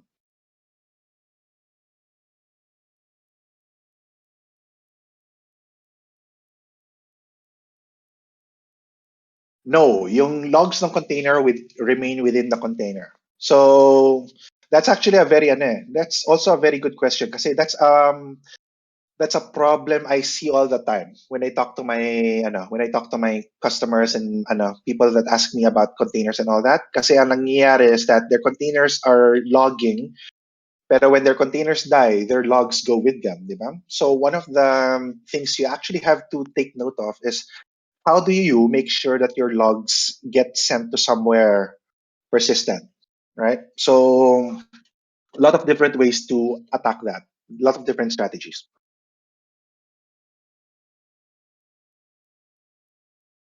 Nico, control P, control Q, So wag mo bibitawan yung control. Oh, okay. Yes. Okay. Any other questions with Docker containers and images before we actually move on?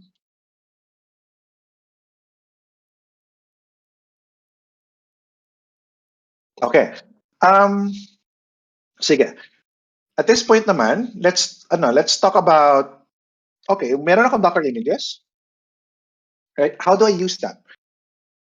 Paano ko siya dadalhin sa ibang lugar para magamit? Like for example, on our production servers, right? Kung saan ko balak patakbuhin yung application ko. Of course, if I'm the developer, once I build the container, the container image, kailangan ko dalhin yan kung saan ko papatakbuhin. Di ba? There's a few different ways you can do that, pero I guess the scalable way, the efficient way to do it is pinupush niyo yung Docker, yung container images niyo into a registry, into an image registry. Yung tinitingnan natin kanina na Docker Hub, this is actually an image registry. Kaya nga nada-download niyo yung mga ano dyan, right? Yung mga images dyan. If you have an account on Docker Hub, and if you don't have an account, you might want to try that out now. If you have an account on Docker Hub, you can push images up to your Docker Hub registry. So to do that, if you have images like this, you can just say, syempre, maglalogin ka muna, right? But after you do that, you can say Docker push, in craft, whatever you want push, iaangat niya, that i-save niya to the registry. A lot like how Git works. So pwede kang mag-git push, git pull. Docker also allows you to do the same thing. So pwede kang mag-push pataas, mag-pull pababa to your machine. So itong mga node copies na to, Python copies na to ng images, we actually had to pull that. Pinul ni Docker for us automatically. Right? Hello. What? Yep. What's up? Bye. Hi, Sam. So, ayan. So if you don't have a Docker Hub account, you might want to consider creating one para meron kayong, registry. I guess ang thing to note lang with Docker registry is public yan. So you do have a private repository, one lang, unless you want to pay for it. Pero all of the stuff you put in there are public. Pero for the purpose of this workshop, I think it should be okay naman. If you want to be a bit more, I guess, private about it, you can go to your console ulit. Tapos ang service sa AWS that acts as a registry is called Elastic Container Registry. So ECR, like that. This guy, container registry. So you can create an image registry there if you'd like. So ito, meron na ako sample na sinubukan dyan kanina. So up to you. So if you're already logged into Docker Hub, you can push an image to Docker Hub or any registry. Ang kailangan nyo lang tandaan na thing with Docker and pretty much anything with containers is that yung pangalan ng image, yun yung nagsasabi kung saan pupunta yung image when you push it. Right? Whether or not you're using Docker Hub or ECR or yung GitLab registry or whatever, any kind of the command will always be Docker push. Right? So hindi siya parang proprietary na you have different commands depende sa registry mo. Pero the name of the image dictates saan siya pupunta. Right? Paano ba to? Ang formal name kasi ng image is really name tapos yung tag, right? So in this case, yung tag natin is hindi tayo nag-specify ng tag, so latest lang parate. Pero ito yung nakikita niyo yung Python, yan, 379, for Node 1415, yun yung mga tags niya. So when we were actually pulling, we're actually doing Docker pull, Node 1415, parang ganun, right? So it's a way of versioning your images. you can use any tag, I guess, format you'd like. I've seen people that do it like semantic versioning like this, yun nga, 3, 7, 9, ganyan. I've seen people do it like something much more meaningful for their company and their engineering culture. Like parang sabihin natin 379, RC1, or beta, or git commit ID, parang ganyan. Up to you. So basta meron siyang name tag, right? So that's really the tag. Yung name na parte, formally, this is actually, ang format niya is parang registry URL, tapos image name. Parang ganun. Then tag. So ganyan talaga yung niya, ganyan talaga yung format niya. Kung yung, and this is important, right? Kung yung image mo does not have a registry URL, like yung ginagawa natin dito, like ito mga itong ginagawa natin, di ba? Ang default registry URL is Docker Hub. So if you have an image called cra, latest na ganyan, and you push that, dahil wala siyang registry URL, it will by default go up into Docker Hub. So far, so good? Dami kailangan tandaan, no?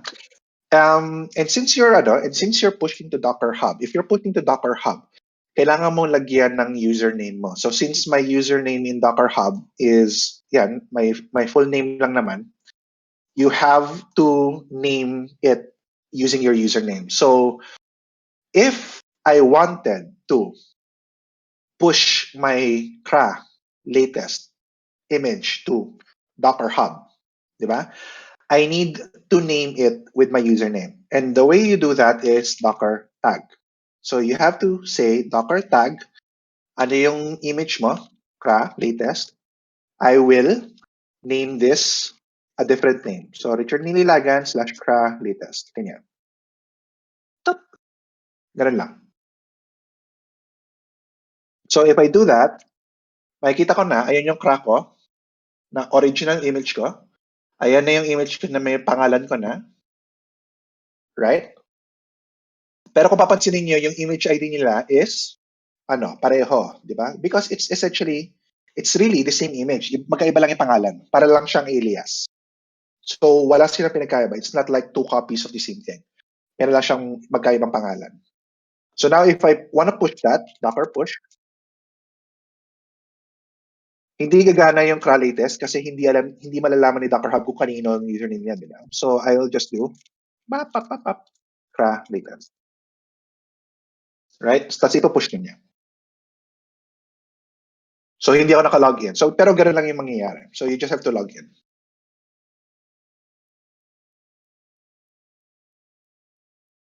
Now if you want to use that ngayon on a different machine, ano kailangan mo lang gawin? You just have to pull Docker pull. Ganun. Right? So that's how you transfer images to different places. Short and sweet lang. Any questions with that?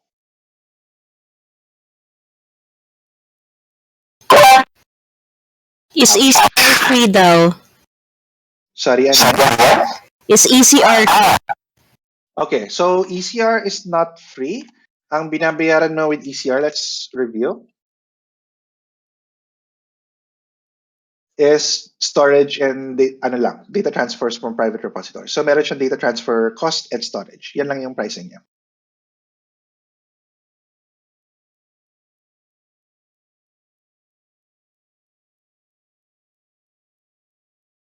Yep. So ang pro tip ko kadalasan sa ganyan is any AWS service, right? It's accessible at awsamazon.com/the service. So sabihin natin EKS or ECR or EC2. Then /pricing. You get the pricing for that service. Some of those services can be the pricing can be very hard to understand. And that's where I come in. So you can always ask me questions for that. That is the job. Or part of the job. All right. So, let's talk Kubernetes na. So, containers aside, andyan naman yung so all of those things that I showed you earlier, those are pretty much the fundamentals of containers. That's pretty much what you'd expect you will use if you're running containers day in, day out, right? Eventually, you'll do stuff like a bit more intermediate or a bit more advanced, pero those are the things that you will bring along no matter ano yung ginagawa mo with containers, right? So, if you do have any questions about containers, moving on, andito lang naman ako sa Discord natin sa Tambayan. Why not? Just ask questions and I'm sure people will be happy to answer that. Cool? Okay.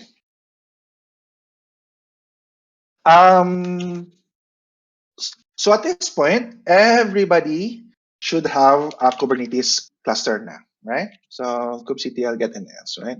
Yay. Anybody who doesn't have their Kubernetes cluster ready pa? I'm gonna assume na okay na yung Kubernetes cluster niya unless you say so. Huh? Okay. So, kanina, nung nagsimula yung workshop, I was telling you guys na, and girls, na Kubernetes is really container orchestration. So, kumbaga, ang ginagawa ni Kubernetes is it orchestrates or it manages all of your containers running for production or otherwise, right? Ang pinakagamit ni Kubernetes is it's pretty much a system wherein sasabihin mo sa kanya, oy, gusto ko magpatakbo ng mga containers na to, so and so. Ganito sila karami, so and so. In this kind of configuration, so and so. And Kubernetes will just do that for you. Kasi if you think of the alternative, let's say kanina yung pinakita ko lahat, di ba? If I wanted to run and maintain that in something like a production setup, ang mangyayari is that my engineers, yung developers ko, they'll be creating all of those containers. Somebody from DevOps would be parang somewhere, pinupul niya yung mga images, minimake sure niya na ready yung images, ipapatakbuhin niya on all those machines na and binabantayan nila kung tumatakbo ba ng tamang number ba, tamang configuration ba, and kaya sila yung ginigising nyo pag 3 a.m. ng madaling araw, and we really don't want that, right? We want to automate as much of that as possible, right? So, madalas ko sinasabi is that containers generally, those are the things that devs pretty much take care of. Kubernetes is really more of the DevOps part of DevSecOps even. DevSecOps part of the equation. So those people that make sure that your infrastructure is running, your systems are running, normally that's the people that take care of your Kubernetes. A Kubernetes let me just take a saglit lang ha. I do have a para makita niyo lang yung itsura niya. So Kubernetes looks like this in its simplest form, right? So what happens in Kubernetes and kasi if you're running containers, just like how we were doing it earlier, you have to run your containers on top of a machine, a virtual machine, a bare metal server, right? It's not gonna run on its own, right? So meron siyang papatakbuhan somewhere. So Kubernetes, pretty much, is let's call this a cluster. This whole thing, yung buong yan, that's a cluster. Ang isang Kubernetes cluster is really made up of two huge pieces or planes. You have your control plane and you have your data plane right there.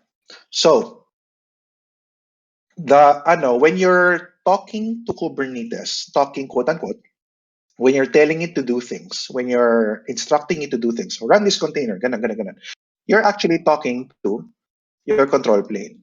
So this is your parang API. So dyan ka nakikipag-usap sa control plane na to.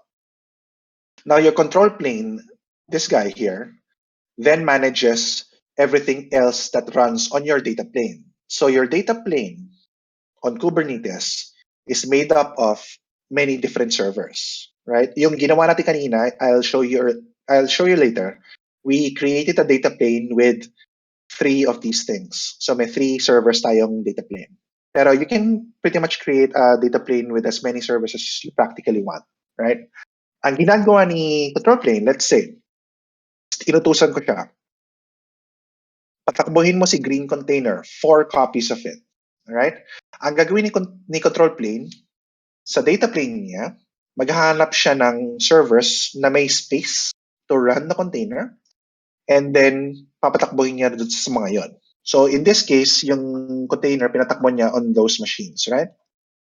Ngayon, that's really kind of like the surface of what Kubernetes does. Nakikita ni control plane then if something is not right. So pag nangyari, kunwari, you asked it to run 4 copies of a container, pero nakita niya bumagsak yung isa, siguro nag-crash, right? Bumagsak, for any reason whatsoever, automatically nakikita ni Kubernetes yan, and it will restart that container somewhere else. Kung may sabihin nga, nag-crash tong green na to, makikita niya yon, oy, bumagsak yung isang green na container, it will restart that container here. Kasi alam ko gusto ni carding 4 yung green. So I will, tas 3 na nakikita ko. So gagawin ko 4 ulit. Parang ganun lang siya, right?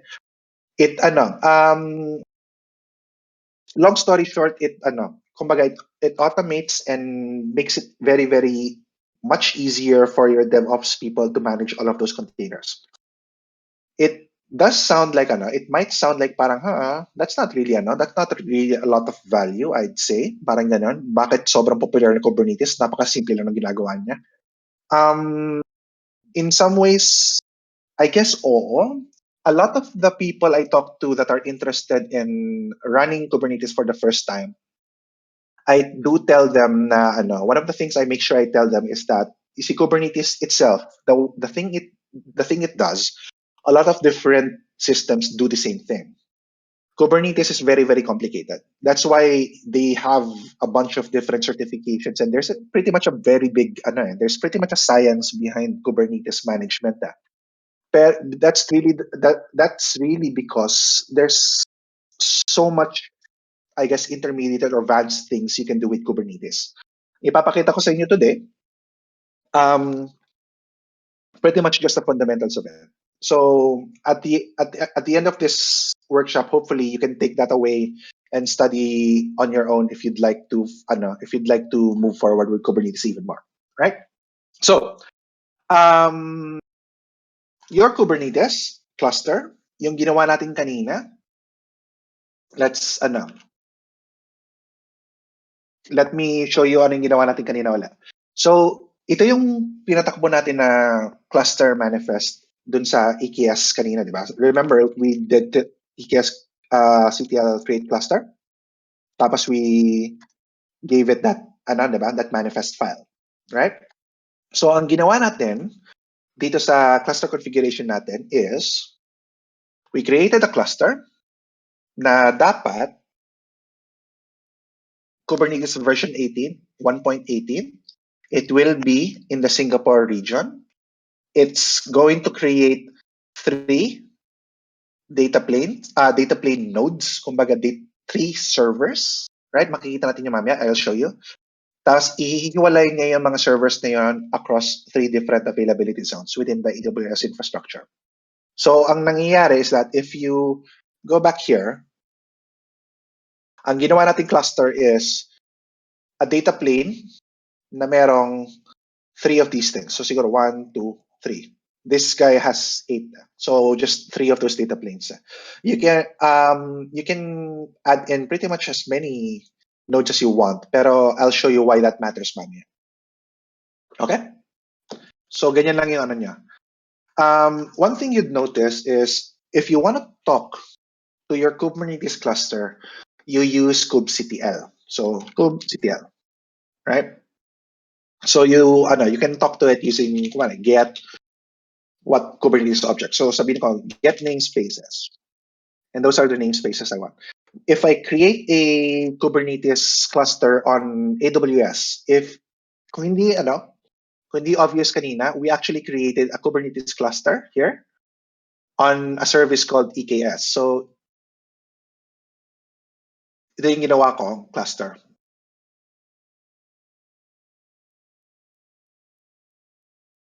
Right? So, ito yung, if you go to your console, you should be able to see this. Meron kung makikita mo yung mga nodes mo dyan, etc., etc. So, if it's not too obvious, yung ginawa nating Kubernetes cluster is on a service called k8s. Now, you can run your own Kubernetes cluster, kumari from scratch. Like, pretty much all Kubernetes needs to run is servers, right? May mga servers ka that have networks, etc. You can do that manually if you'd like. So if you choose to run Kubernetes, i-build mo manually, why not? You can do that on EC2. Ang ginagawa ni k8s for you is ino-automate niya, i-manage niya a lot of those things for you na para hindi mo na kailangan problemahin, right? So you don't have to do it this way. Pero the same thing applies. You have a Kubernetes cluster. And the nice thing about Kubernetes is a Kubernetes cluster that runs on platform A will behave very, very similarly to a Kubernetes cluster running on a different platform. So, kumaga, if you're running a Kubernetes cluster somewhere on your office, it will behave very similarly to a Kubernetes cluster that's running on AWS or anywhere else, right? There's going to be very slight differences, pero that's one of the beauties of Kubernetes. You can take it pretty much most anywhere, and you can expect it to behave the same way. So yung mga ipapakita ko today, they will be applicable to any Kubernetes cluster you come across. Okay, so yung Minikube, I haven't really worked with Minikube a lot, right? Pero ang pagkakalam ko sa Minikube, it's a Kubernetes cluster na technically single node you run locally. So ang nangyayari doon is that you have a control plane, you have a data plane, yung control plane mo talks to a data plane that is composed of just one, kumbaga, node, and that node is your machine, right? I think it's really used for development. Pero yung mga ginagamit mong manifests that you run on Minikube, you'd expect that they'd be able to run the same way on a Kubernetes cluster anywhere they are. Again, with slight differences, diba? And I'll note those along as we go along. Any other questions so far? Okay. All right. Okay, so let's get started. So now we have a Kubernetes cluster, right? If we wanted to, sagutin ko yung tanong mo, Alec Inawala. If you wanted to run, di ba, Kubernetes orchestrates your containers, right? If you wanted to run containers on a Kubernetes cluster, you have to run your containers in an object called a pod. So ang tawag ni Kubernetes doon is a pod. A Kubernetes pod pretty much is the smallest piece of, I guess, compute na pwede mo patakbuhin on Kubernetes. Right? So sabihin natin na I don't know if some of you have already pushed your images somewhere. Pero let's look at how to create a pod pretty much. Folder. Sabihin natin ito na yung cluster ko. Ano ba yan? Black. There you go. There you go. So gagawa ko dito ng isang like I told you kanina, everything in Kubernetes can be described as a YAML manifest. So let's call this my pod YAML. Ganyan. Open ko lang. Yeah. So like I said kanina, lahat ng objects on Kubernetes can be described using a YAML file, and I'll tell you a little bit more about that mamaya. Pero most any manifest file has a few common things. So number one is yung API version. So there's always an API version, right? There's always a client. there's always a metadata. So map of ano yan, stuff. And then there's everything else, right? Everything else. The kind, this specifies anong klaseng object siya. So we're creating a pod. So this is a kind of pod. So sabihin mo na the manifest, this is a pod manifest. Yung API version niya really depends on ano yung sinusubukan mong gawin. So the API version, this is just Kubernetes' way of versioning yung ano. Kasi nagbabago din yung format nitong YAML file na to over time. So in this case, I think we're just pod version 1. I don't think there are other versions for it so far. Pero as metadata, you can give it, data about this. So normally, you can just give it a name. Sabihin natin kung may sample pod. Right? Ngayon, everything else after that is dependent na lang kung ano yung susubukan mong gawin. So for a pod, ang kailangan mong gawin is, and for the people following along, yung source nito is andun din naman sa andun din sa GitHub repo. So you can do a spec, kumbaga yung specification, ano yung laman ng pod, ano yung configuration ng pods. And the very first, I guess, the very thing you'd expect from a pod is it will have containers. So sabihin mo sa kanya na ang containers ko are this. Sabihin kong, simulan muna natin from something na already in Docker Hub. So this is my Nginx. Gagamit ako ng Nginx na image. I think it's 14.2, 114.2. And then I can open up ports, di ba? Kasi this is a server, right? So sabihin ko na ports. Container port 80. So very simple. If you actually read through the manifest, medyo very, very easy naman ko rin nangyayari, right? We're creating a pod. This pod will have this name, sample pod. Ang specification ng pod ko is it will have these containers. So this container will use this image. I will call it Nginx. It will open up port 80. Right? So far, so good. So, save that. Daling ko na to dito, kabila. There we go. So, ngayon, the nice thing about let me go to my there we go. The nice thing about Kubernetes is meron ka mga ganitang manifest files, right? You can tell, bakit may C na sa gitna ng terminal ko na? You can tell Kubernetes to what we call apply. So, pwede mo sabihin na kubectl apply some file onto your Kubernetes cluster. Ang gagawin ni Kubernetes when you tell it to apply a file like this is, if you figure out niya what you're trying to say, parang sinasabi mo na, at least for this manifest, sinasabi mo na this pod will have these containers and this container will have so and so and so and so and so, right? So Kubernetes will figure out ano yung sinusubukan mong gawin, and then it will figure out the changes that need to happen on your cluster para mangyari yon. Yan, right? So right now, ang sinasabi mo na pag in-apply ko to, sabihin niya, okay, gagawa ko ng isang sample pod. Oops. Ano ba ako? Nasaan ba akong cluster? Sorry saglit lang okay lang. So nung ginawa ko yung sample pod na yan, nakita mo ginawa niya yung sample pod, right? So nakita niya na, gusto mong gumawa ng isang pod, it will have Nginx ganyan, blah, blah, blah, blah, and then it will do everything for you. So you actually don't have to give it commands. So sabihin mo lang sa kanya na, pakitingnan nga tong file and paka-figure out na yung kailangan mangyari, parang ganun.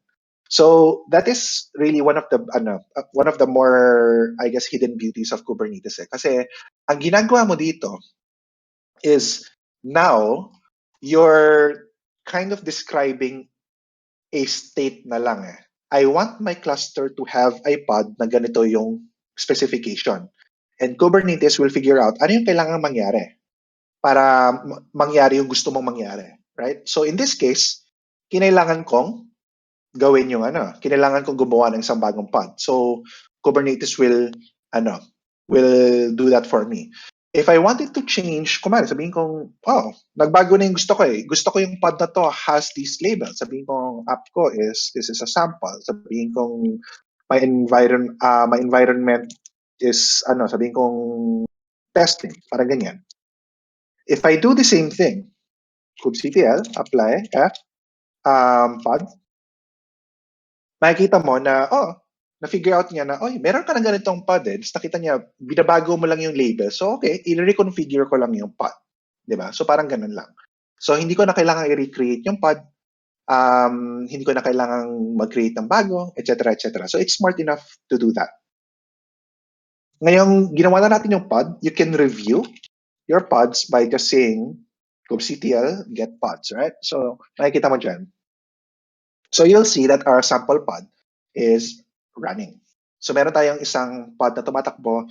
You can get more information about that pod if you specify kubectl describe my pod, sample pod, right? So, bam, info, a lot of info, right, for the DevOps savvy. So you can see a lot of different information about that about that pod right there. Right? So far so good. So you can do kubectl get pods.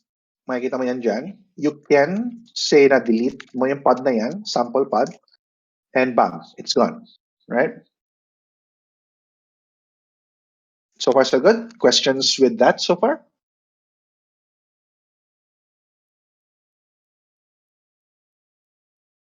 Tinitingnan ko yung questions nyo ng sa text. Dap.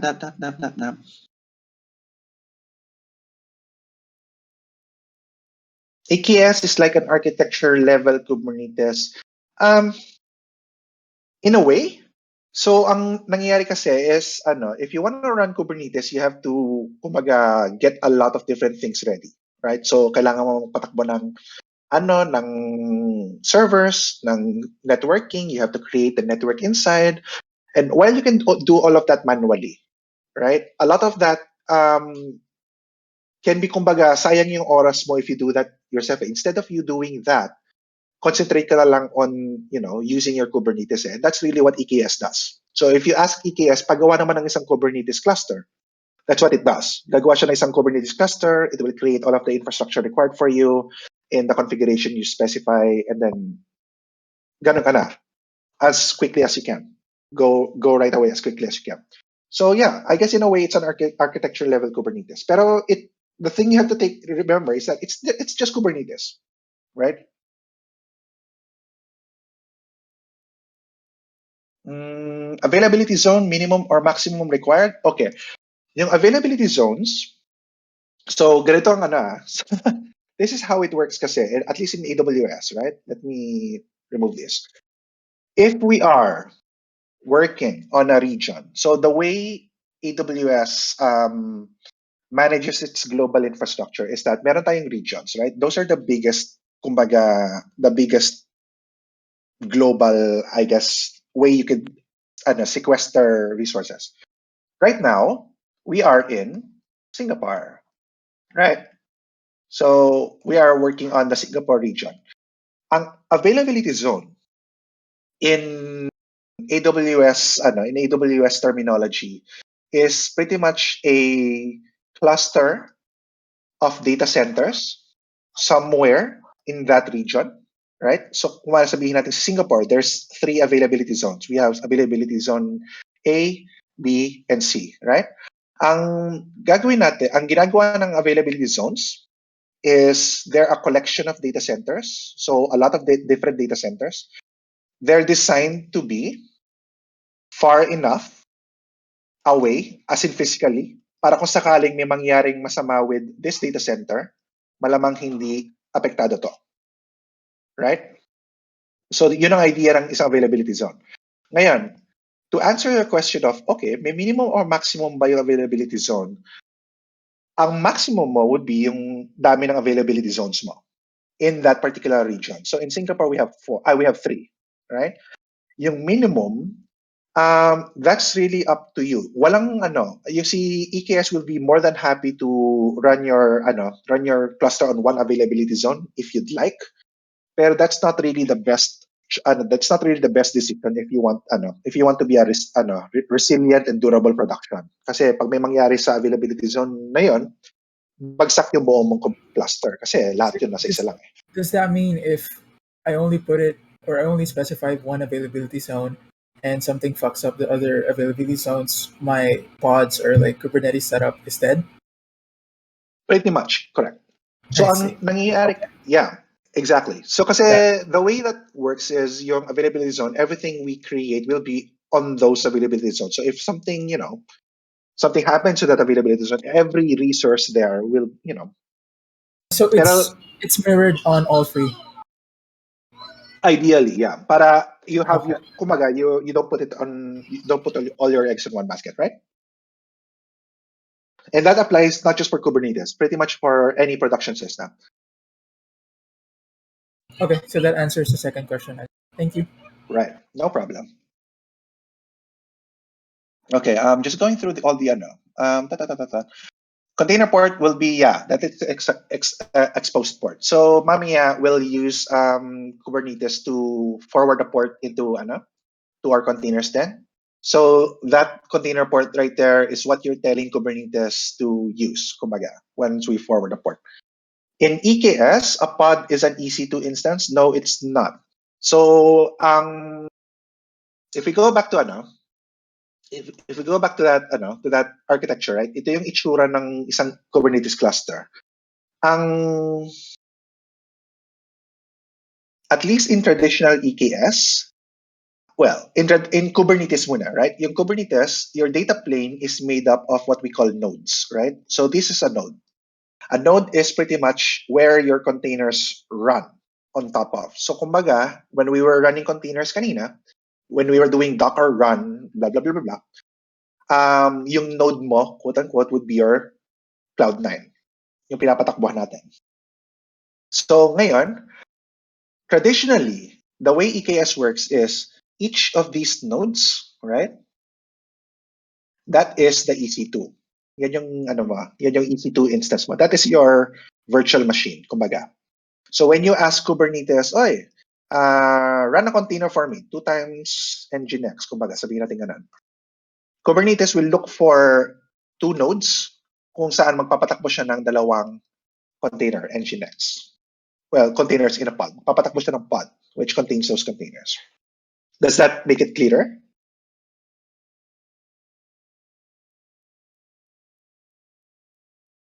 Cool. Okay. So just to make that just to summarize that, yung node mo is the virtual machine. Kumbaga, those are where your pods run.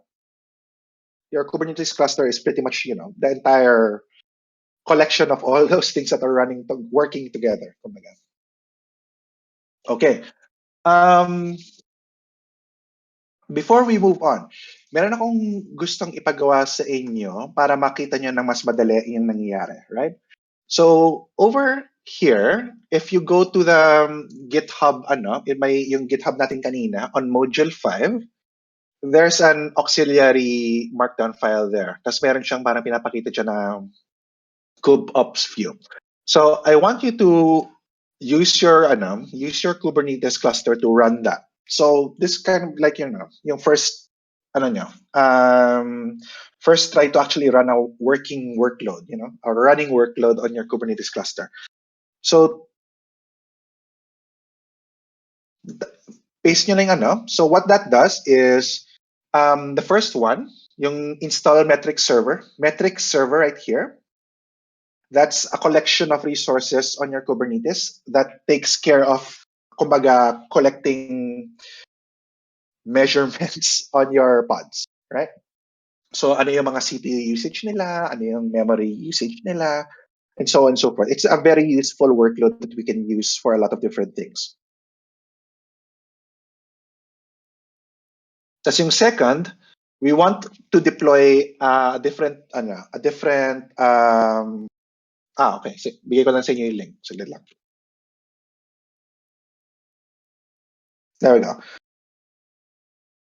So there's a command there prerequisite. It's i-apply nyo yung metric server. So that will install metric server on your Kubernetes. So kung makikita niyo, kubectl get deployments. Ayan na, magkakaroon ng metric server dyan. Not too important. Ang important dyan is yung kubeops view. So what I want you to do is, pagkatapos ka ma-install ng kubeops view, just run yung commands dyan.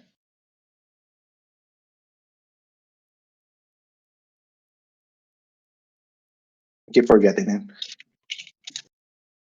So mangyayari is that kubeops view you'll git clone this onto your machine. Magkakaroon siya ng ganito sa loob. Then you just want to apply all the manifests on that deploy folder. So yeah. So to do that, sabihin mo lang kubectl apply -k all of the files in my deploy folder. Tatatat. So mapapansin niyo, gumagawa siya ng Redis, gumagawa siya ng kung ano-anong deployment, service, what are those? We'll get to that. Can happen to anyone. Okay? So, ganito lang mangyayari dyan. So, once you do the kubectl apply, pag sinabi niyong kubectl get service, you should see 3 service na. Kubernetes service, and then 2 services na kubeops view. One for the Redis, for example.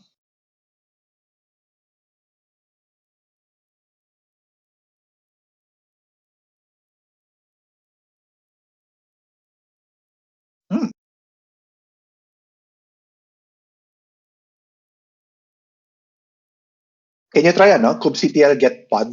Tapos dapat ganito yung nakikita mo. You should see 2 pods, kubeops view, and they should be running.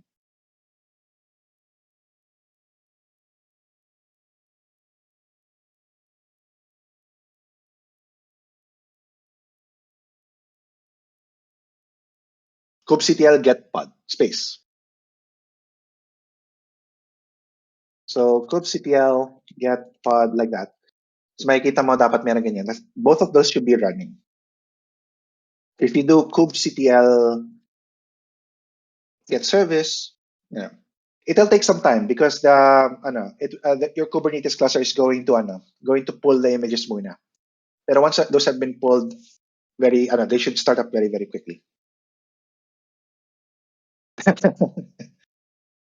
That's good advice for almost anything. No? Don't be sad kagad. All right, cool. So ngayon, once your kubeops view is running, makikita niyo yon when you do a kubectl get service. We'll talk about services mamaya. Pero ganito yung itsura niyan. You can forward a port, then katulad ng ginagawa rin natin kanina with Docker by using kubectl port forward. Tapos sabihin natin, because we're on a cloud9, kailangan natin yung dash address. Pero port forward natin yung kubeops view, yung service na kubeops view, host port 8080 to the port 80 inside the container, inside the pod, right? So, oras na mangyari yun, oops. Tumatakbo sa port ko. Okay, fine. Sige, different port if that's not working. So, there we go. So, ngayon, ang mangyari is that if I now visit that, yung port kong yun, I should now have this, right? So, this is actually really nice kasi Ngayon, kung ma-zoom ko lang ng tama, there we go. So, it's a very parang visual way of thinking and looking at what's running inside your Kubernetes cluster. So right now, ang tumatakbo sa cluster ko, I have a Kubernetes cluster. Ito yung big box dito. My Kubernetes cluster has 3 nodes, right? Mukhang Tetris na. 3 nodes. So those are those 3 things. Node. It carrying 3 small boxes inside. And each of those nodes are running pods inside. So yung pinatakbo kong pods, ayan yung dalawa. kubeops view na isa, tapos kubeops view na Redis isa, right? So we're currently running 2 nodes. Kung babalikan niyo yung kanina, ayan yung, let me open a new terminal. kubectl, get pods, right? So meron ako dalawang tumatakbong pods, right? And if I look at my nodes, get nodes, those are my 3 nodes. If I go back to my, nasa na siya? There, lagay ko na nga dito. Yan. Ayan yung ano ko, yung Kubernetes cluster ko. So if it helps you visualize ano yung nangyayari sa cluster, I suggest you keep this running on on one of your browser tabs. Pakita ko sa inyo what happens with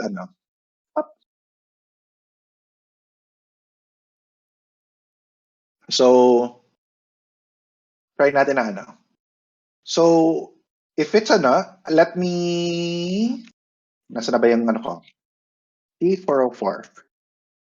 Yan, yung pod. So I will try to apply my pod again. So kube apply pod. Di ba? So makikita niyo dito na dapat lalabas din naman yung pa, ayun Wow! High-tech animations. So yun, makikita niyo na lumalabas yung kahit anong ginagawa niyo dun sa Kubernetes cluster niyo on this.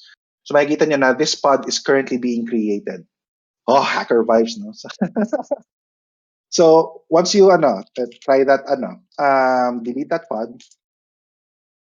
Ganun lang. So if it helps you visualize ano yung nangyayari, this can give you There we go. So nakikita mo delete na niya yung pod, right? Cool.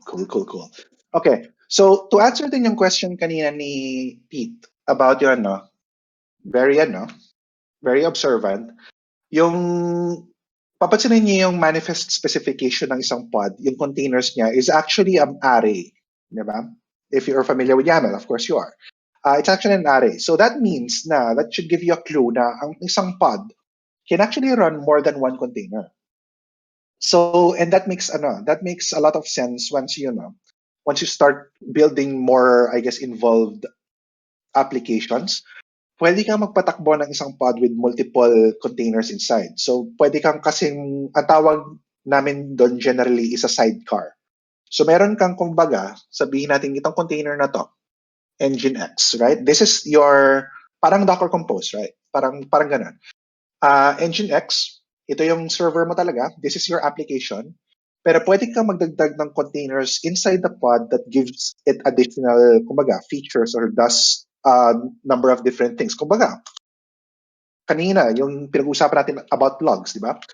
You can add containers sa loob na log shipper, ganon, image, log shipper somewhere, blah, blah, blah, blah. Ang ginagawa lang niya is tinitingnan niya yung nangyayari nun sa pod.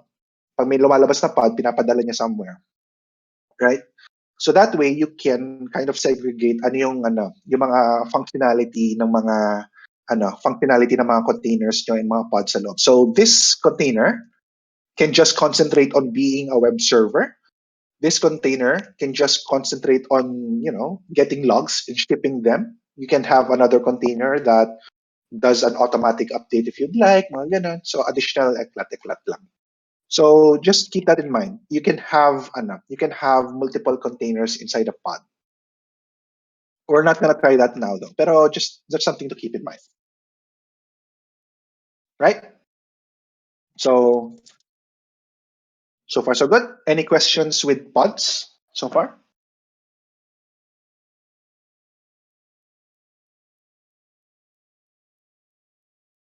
Okay.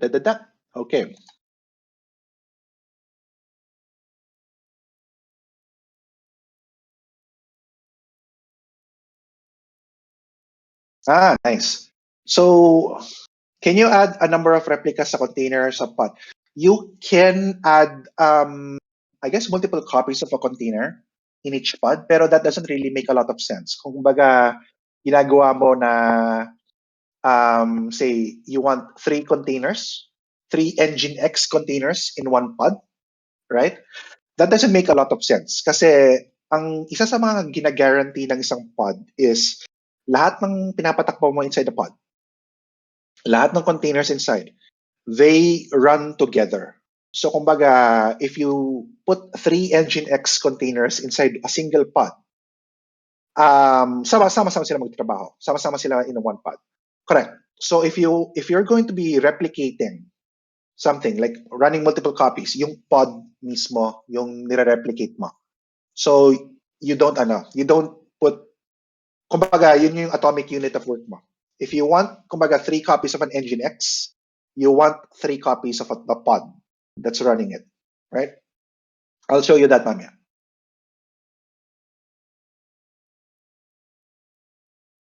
Okay. So, if a node is an EC2, what is a pod in relation to that? A pod is generally just a construct in Kubernetes, right?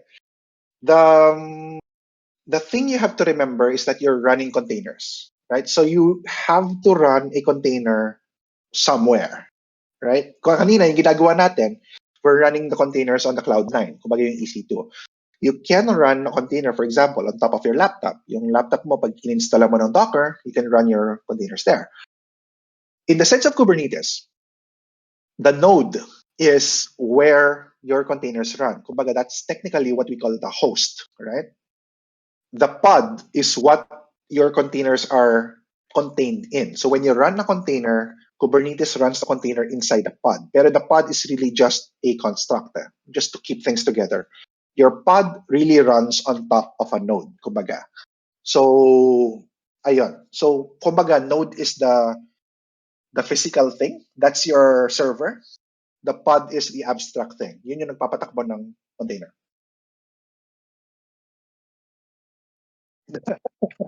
More like the,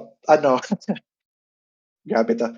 More like the containers are the houses, the pods are the barangays, and your nodes are like the cities. Parang gano'n, sabihin natin ganun.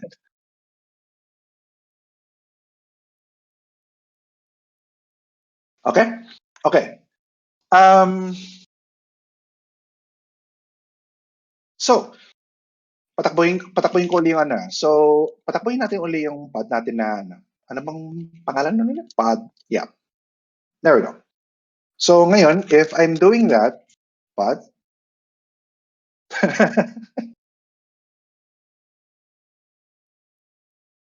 right? So, may tumatakbo na ako sample pod. Yung sample pod ko na yun, nagpapatakbo siya ng Nginx. Right? So, ngayon, katulad na kanina, yung problema natin kanina, may tumatakbo nga akong server. Paano ko siya kakausapin? Di ba? Nasa loob siya ng somewhere, some server, some Kubernetes cluster, some node, somewhere on the cloud. Right? So, paano ko kakausapin yun? How do I visit that? One quick way you can do that is you can, again, parang ginawa natin kanina, we can port forward. Yung ginawa natin kanina with the kubeops view, nag-port forward tayo, di ba? So, we can also port forward something. Sabihin natin port forward, again, kailangan lang ito dahil Cloud9 to my pod. Right? So, sample pod. Tapos, I think, tama, container port 80 tayo sa so I'm forwarding my port 8040 to the 80 inside. There we go, right? So, ang mangyayari niyan is now, I can, nasa na ba yung ko kanina?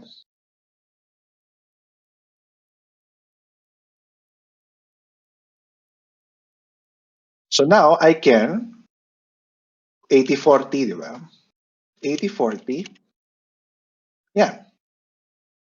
So, naka-port forward yung naka-port forward yung kumbaga yung pod ko to my machine. So I can visit it anytime I want, right? That's syempre pinakita ko na yung Discord. That's not a very elegant way of doing it. Kasi when you port forward, number one, you can only port forward to a single pod.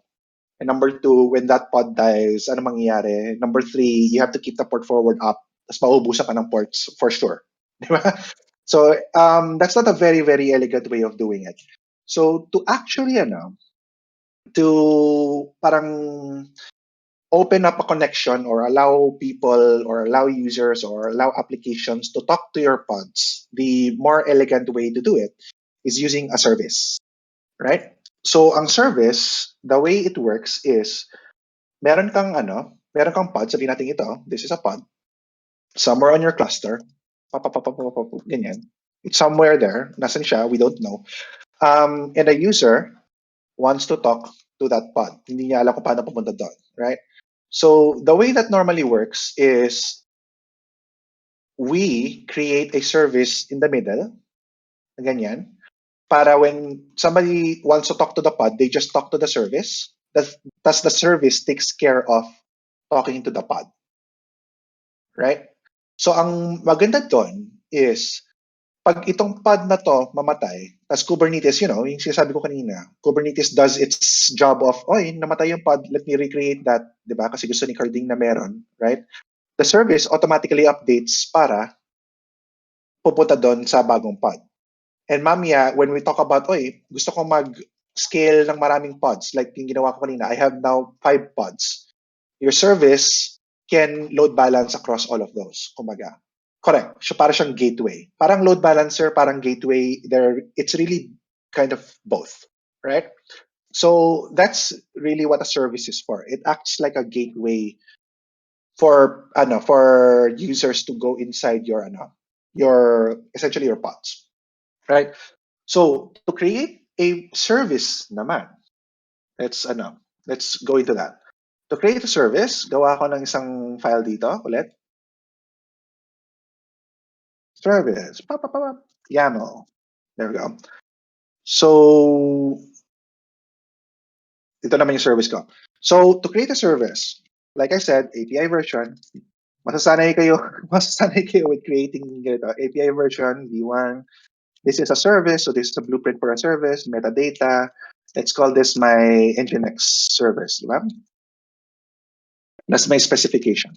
Right. Ngayon, ang isang Kubernetes service, ang pinaka-importante niyang specification is, I'd say 2 things. Number 1 is a port. So ano yung mga ports na binubuksan ng service na to? Easily, kadalasan, let's just put it at port 80. Tapos, ano yung target port kung saan man yung pupuntahan ng network natin. Remember, it's a gateway, di ba? So, pag yung service, makatanggap ng network packet, network request, ipapadala niya to something else, like a pod. Kung ano man yung pinadala niya, anong port doon niya ipapadala. So that's really what the target port is for, right? So since Nginx tayo, yung kaninang naka-open na port natin is 80, like that, right? Let's port 80 din yung target natin dito, right? So far so good. So that's really what it does. Ngayon, the next question is, okay, sige, meron tayong service. Pag in-apply natin to sa cluster, gagawa si Kubernetes ng isang service. Makakatanggap tayo ng network connectivity on that service. Ipapadala niya to some pods. Paano niya nalalaman kung sino yung mga pods na papadala niya? Right? That's what a selector is for. So yung service also has a spec for a selector. Ang ginagawa lang ng selector is you specify labels. So, itong particular service ko ay magpapadala ng network requests, i-forward niya to any pod that matches these labels. So, sabihin ko lang, may Nginx. Di ba? So, any pod that has the label app Nginx, I can go nuts with that. Pwede kong sabihin na itong selector lang to, syempre for environment, sabihin kong production, if I want, parang ganun, up to you. Pero you can specify selectors dyan. So nangyayari is that anytime this service receives a network request, it will essentially forward that to any pod na merong label na to. And it just so happens na yung label natin dito is mali. So makikita niya yun mamaya. Pero let's do that. App Nginx, let's apply that. Service. Boom.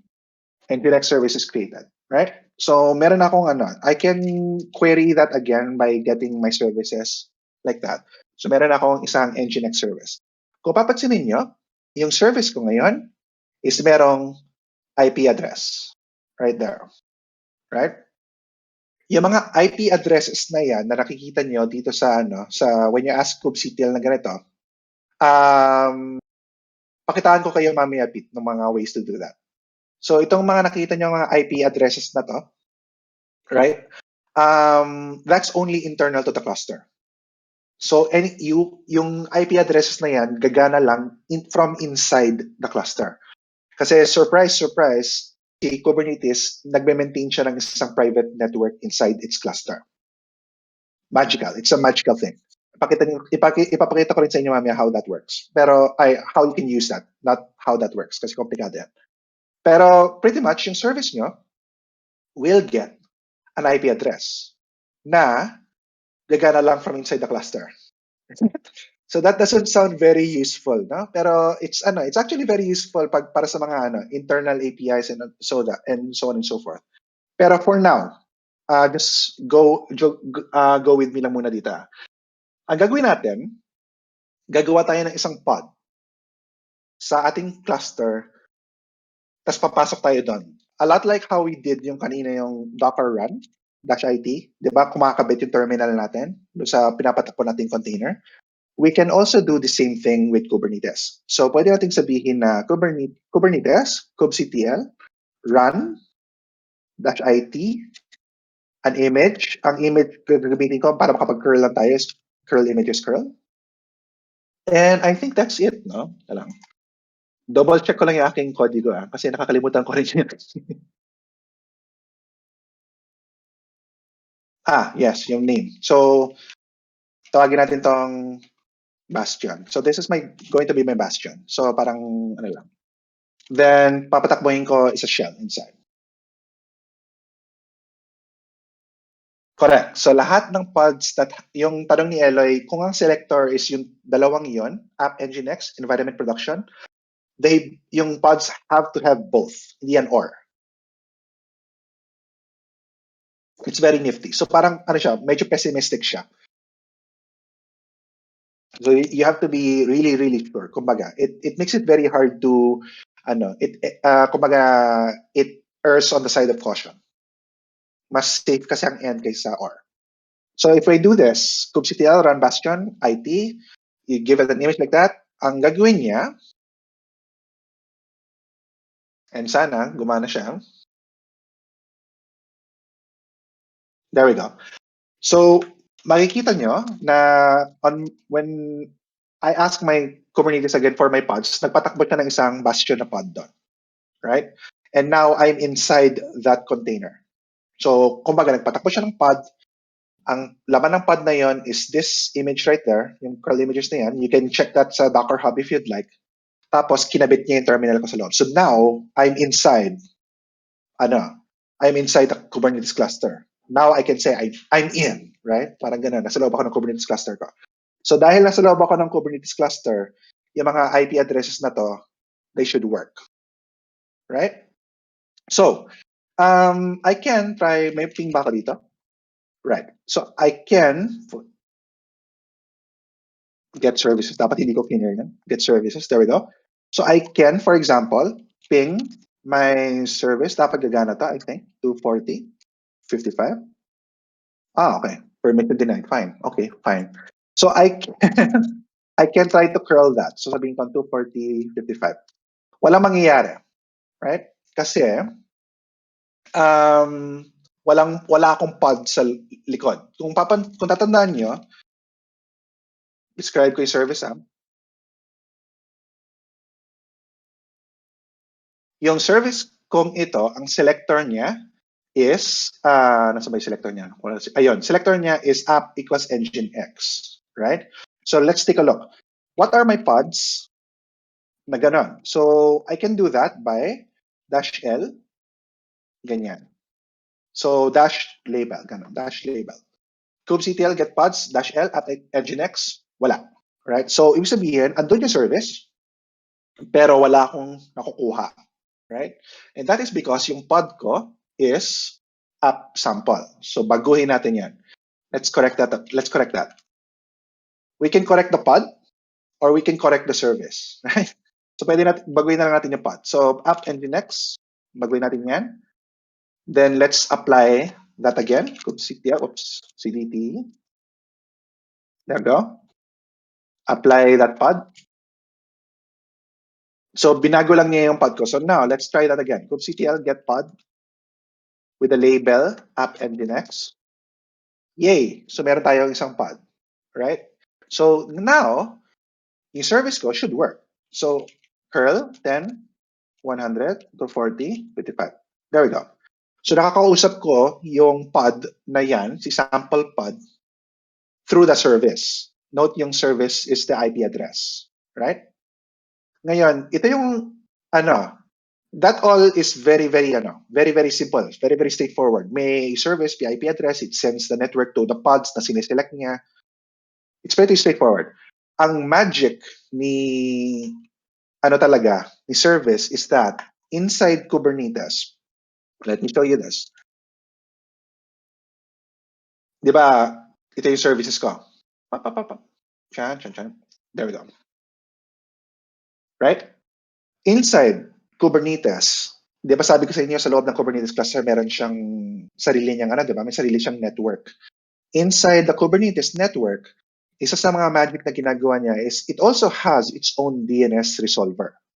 So kung papansinin niyo, makikita niyo actually yon pag ginet, get all? Meron siyang kubes DNS dyan somewhere. Pero it's not important na. Ayun na, may core DNS siya dyan. So meron siyang DNS sa loob ng Kubernetes network niya. So that means na kung may DNS, ibig sabihin meron siyang way to resolve URLs, di ba? Or URIs.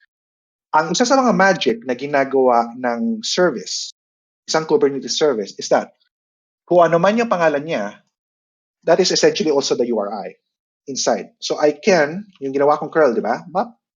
I can also do nginx service and get the same thing. Kasi yun ang niya, yun yung pangalan ng service niya. So inside the Kubernetes cluster, you can talk to any service using its name. Service discovery talaga yan. Hindi siya, I guess service discovery siya in a sense, pero you can talk to any service using its name as its URL.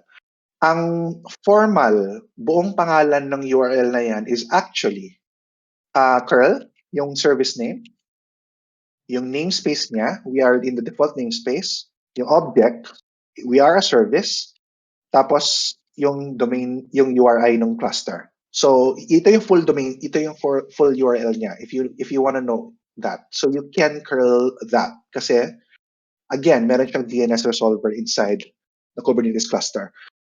That is very useful kasi that means na I can talk to any pod inside my Kubernetes cluster no matter what happens to them. So, ang sabi ko nga sa inyo kanina, di ba? Paano kung I have a service, I have pods, di ba? In the lifetime of my application, these pods will keep on dying, keep on getting replaced, etc., di ba? Keep dying, keep on getting replaced. Pero as long as my service stays alive, anybody can talk to that service and get a live pod sa likod, di ba? And the nice thing is that kung ano man yung pangalan nito, sabihin natin this is my API service. Edi kakausapin ko lang yung API, as in that name, API. And I will always get a pod behind it that is alive as long as may tumatakbong pod.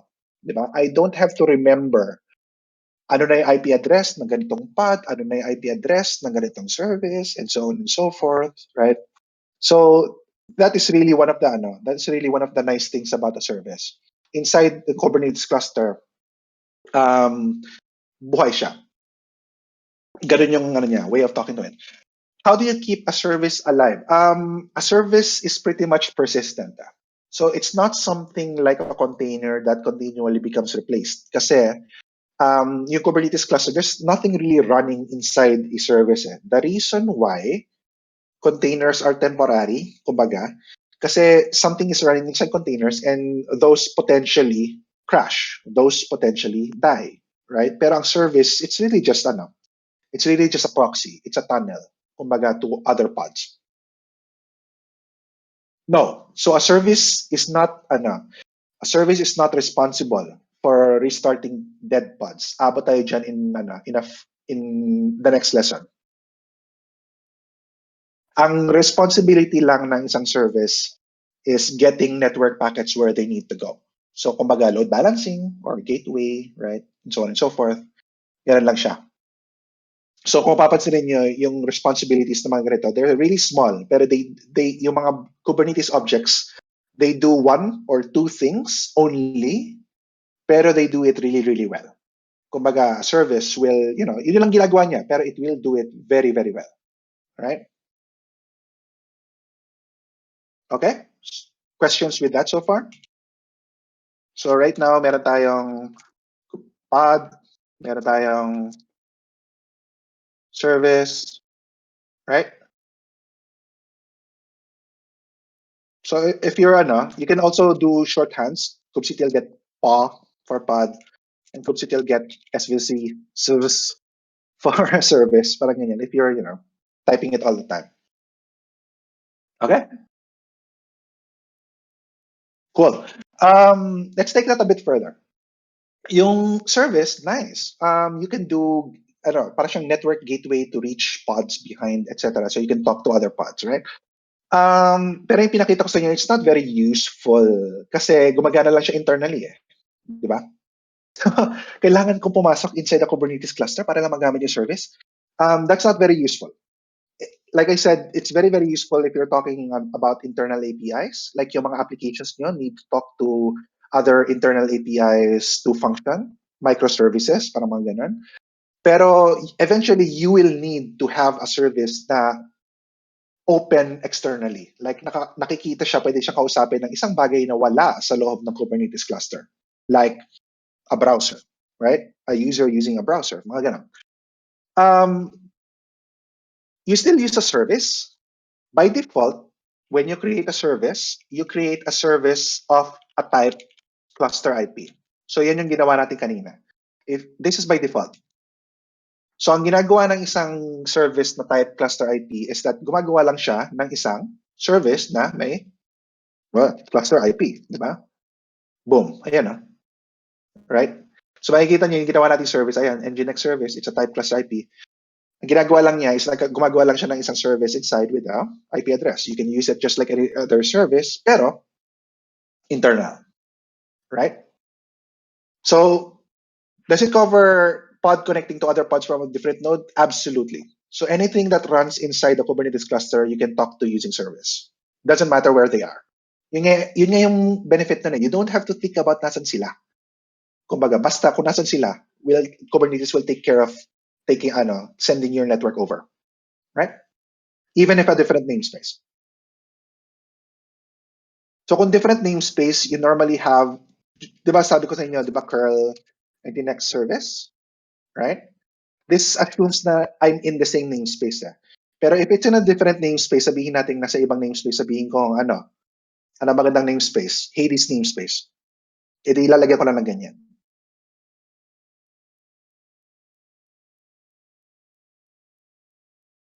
Space, gano'n. Right? So gano'n lang siya.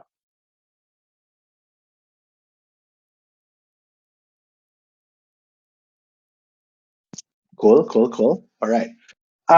So like I was saying, if you don't specify a type for your service, you get a cluster IP, which is what you created. Internal load balancer gateway kind of a more useful type is called a node port. So if you create a service of type node port, ang ginagawa niyan is that it creates a service, di ba? Remember, your Kubernetes cluster is made up of nodes. Di ba? So ngayon, your nodes ideally will have, let's see if we can get it, nodes wide. Your nodes will have external IP addresses. Ayan external IP ... Right? So ang ginagawa ng isang node port service is nag-open siya ng isang port on the node. yung mismong server where the pods run, di ba? So kumbaga random, sabihin natin bubuksan niya port 32,000. Tapos i-open niya yung port na yun on all your nodes that redirect back to that service. Kumbaga. So ang nangyayari is that, just to illustrate that, di ba? Meron akong pods. And all of those technically go to that service. If this was a node port service, ang ginagawa niya is that, di ba yung cluster ko, meron akong nodes, right? So those are my nodes. Yung nodes ko will have public IPs. Ang gagawin ni node port is mag-open siya ng isang port, sabihin natin 32,000. Para, pag pinuntahan ko yung external IP ng kahit ano sa mga nodes na to, on 32,000, i-redirect to that service, redirect to that port. Parang ganun. So it's a more traditional kind of external networking. So you can talk to the Kubernetes service technically by talking to the virtual machine, right? Does that make sense? So ganun lang yung node port. Kumbaga. So like a node port cluster IP. So ang nangyayari is that, balikan natin tong kubectl get nodes, kunin ko yung cluster external IP. Di ba ito mga external IP na to? Ganyan. So ang nangyayari is that, sabihin nating node port to 32,000. Oops. Ang mangyayari is that 13, 250, 109, 70, 32,000, it forwards to Nginx service, forwards to pod. Parang ganon. Yeah, generally, ang sabi ni Eloy, node port is generally used for development. I wouldn't box it in like that. Na parang na only used for dev. It makes sense na for dev lang siya, particularly because yung nodes mo, potentially, they also change. So yung mga IP addresses mo, they also change, right? Pero I wouldn't go as far as saying na hindi dapat siya ginagamit for production. I'm sure meron somebody will find a legitimate use for it. Okay? So that's what a node port is, right? So the third type is a load balancer. And ganun lang siya. It's a load balancer. Ang ginagawa naman ng isang load balancer na service is that if you create a Kubernetes service of type load balancer, gagawa siya ng isang load balancer using the load balancer of where it's running on. Like for example, yung Kubernetes cluster natin, it's on EKS, right? So EKS is on AWS, right? So if I create a Kubernetes service that is of type load balancer, gagawa talaga siya ng isang real AWS load balancer. As in yung AWS Elastic Load Balancing load balancer. Tapos it will connect yung tamang connection so that the load balancer forwards correctly into the pods. Right? So this is one of those things na platform dependent. If you do this, if you create a Kubernetes cluster manually, kumari sabihin natin on your own machines, di ba? This is an implementation that you will have to write yourself, that you will have to create yourself. Paano gumagawa ng load balancer on your platform, right? So you will have to create that manually. Kasi ang behavior ni Kubernetes is that when you create a load balancer service, it will create a load balancer based on the platform it is running on. And in this case, we're running on AWS. So it will create a load balancer on AWS. So you can actually try that yourself. So kung gusto nyong gumawa, let's try kubectl get service, patayin ko yung service ko muna.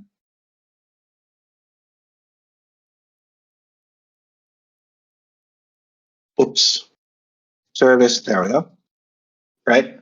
Tapos, gagawa ko ng isang load balancer. So, gagawin ko lang to, ganyan. Then I type that in, ipapa-apply ko sa kanya. Gagawa talaga siya ng isang load balancer. So, if I go service ulit, makikita nyo, my nginx service is of type load balancer. Wala siyang external IP kasi it gets a URL using an AWS load balancer. So you can actually go into your console, go to EC2. Makikita nyo yan dyan. So if you go to load balancers like this, ayan o. As in, it will create a real load balancer that is automatically connected na to your cluster, ganyan, blah, blah, blah, blah, blah. Right?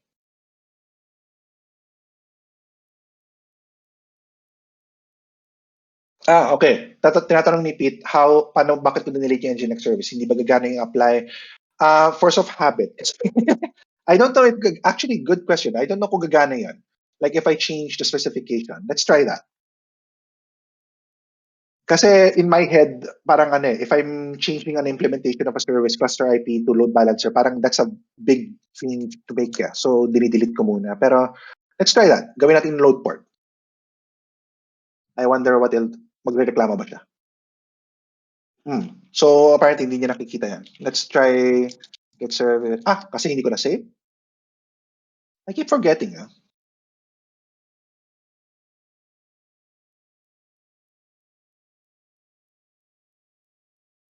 So gagana. Okay. Boom. Okay. So it will. TIL.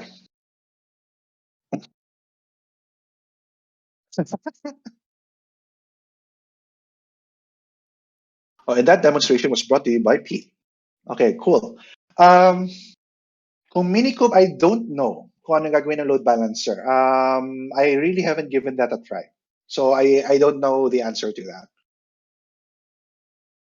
Pero suffice it to say that yung load balancer is platform dependent. So depende kung saan tumatakbo yung Kubernetes cluster mo, it will follow the load balancer of that platform. So I don't know how that works for Minikube, right?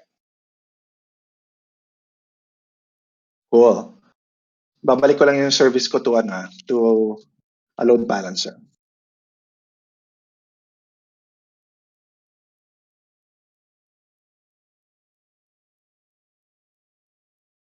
Yeah. Yay, there we go. Merong isa pang klase ng service, pero I won't talk about it na kasi that's really used more for kabaliktaran ng service eh. Pag meron kayong mga bagay sa loob ng cluster that needs to talk to stuff external to the Kubernetes cluster, meron isa pang type called an external name. Pero that's really more for yung kabaliktaran when you're trying to talk out of the cluster. Andun na naman sa GitHub yan if you want to look at it. Okay? Questions with services so far? We'll move to pretty much the last important item ng isang Kubernetes So mukhang matatapos naman tayo on time. So game. So ganito yung structure natin so far, di ba? So we have pods, right? We have a service that sends kumbaga network packets to a service, then the service kumbaga round robins, di ba? Like that. Right? So ngayon, may nagtanong kanina, responsible by service for making sure that these are running? And the answer to that is no. So hindi responsibility ni service yung pods. Hindi responsibility ni service to make sure that your pods are actually running, right? Ang responsible doon is called a deployment. So in Kubernetes, ito gagawa na rin tayo na bago. In Kubernetes, ang isa ng deployment naman, that is really what takes care and makes sure that your pods are running behind the scenes. So ang nangyayari, let me show you how that looks. So a deployment has to be this API version, app/v1. So It's one of those frustrating things when working with Kubernetes. Kailangan natatandaan mo yung mga yan. So there's you have to remember the right API version for the right kind of Kubernetes object. So a deployment is of a version apps/v1. Metadata din niya, same thing. We can give it a name. Let's say this is my nginx deployment, right? Tapos yung spec naman is very So one of the things that you have to give a deployment is ano yung pods na papatakbuhin ng deployment, right? So kung responsibility ng deployment to run pods, you have to tell it ano yung pods na papatakbuhin ko. Ano yung images, ano yung So inside the spec for deployment is a template. When this is pretty much just yung pod template.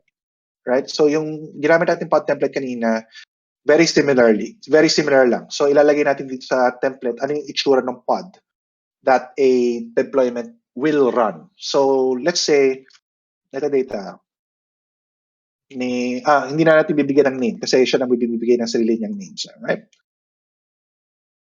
Oops.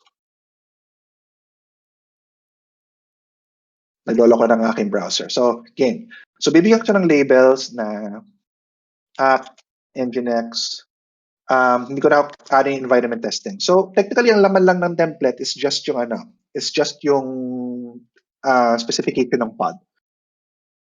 May spec ulit kasi this is a pod specification, di ba? So in containers, name is this is my nginx server. Let's just call that image nginx ports container port 80. There we go. Right? Balik ko na dito. Question, ano yan? Actually, ang tanong ni Pete is, can I just write the deployment instead of making a pod pa? The answer to that is actually most of the time, hindi mo kailangan gumawa ng pod manually like this. Yung pinapakita ko ngayon, like yung pod manifest, right? It's much better use of your time if you manage your pods a different way. For example, yung deployment. Kasi most of the time, you run pods like this siguro for one-off things, testing, gusto mo lang tingnan kung tumatakbo yung pod ng tama, ganun. Pero once you actually want to run pod in a kind of maintainable fashion, production, for example, gusto mo ng isang bagay that manages the life cycle of the pods. It makes sure na yung pod may tumatakbo. Right? So that's what a deployment does. So ibibigay mo sa deployment ano yung itsura ng pod that you want to run, and your deployment will take care of making sure na tumatakbo yung pod. Anything that happens to it, it will make sure that it's running, right? Go. So ito yung deployment mo. So you have yung deployment spec mo will have a template, and the template is just pretty much yung pod template, right? Just like we said. Other things that you will want to put inside the deployment for very weird historical reasons, yung deployment, medyo frustrating part to. Pero yung deployment also has a selector. At sineselect lang niya, parang ginagamit niya, historically kasi, ginagamit niya to determine sino yung pods that it has to manage. Right? So, kailangan mo lang lagyan ng ganyan. You have to make sure that the selector matches yung label ng pod. Right? For historical reasons. Right now, that's not really needed, pero kailangan pa rin siya sa manifest for some reason. Lastly, since your deployment is responsible for running pods, you have to tell your deployment gaano karami. Right? So let's try 1. Papatakbo lang ako sa isang nginx, isa lang. Right? So that's what replicas is for. You tell it na ganyan yan. So ngayon, let's go back to this. Patayin ko lang yung pod ko kanina. So I will kill my sample pod. That takes a while. There we go. So, sabihin, pag kinausap ko na yung service ko, nginx service, Nothing, di ba? Kasi wala na akong nginx. Right? Makes sense? So ngayon, let's run this deployment. Ito yung deployment ko. One copy, one replica of this pod. Right? So ganyan ang mangyayari dyan. So let's try kubectl apply f deployment. Boom. Right? Ngayon, I don't know kung tumatakbo pa rin yung, let me see. Yung operational view ko, tumatakbo pa rin ba? There we go. Yun. Ting, ting. Ayan. So gumagana pa rin siya. So let's take a look at what happens sa loob, right? So ngayon, we have a deployment. kubectl get deployment, weird terminals. So meron akong, ayan, nginx deployment right there.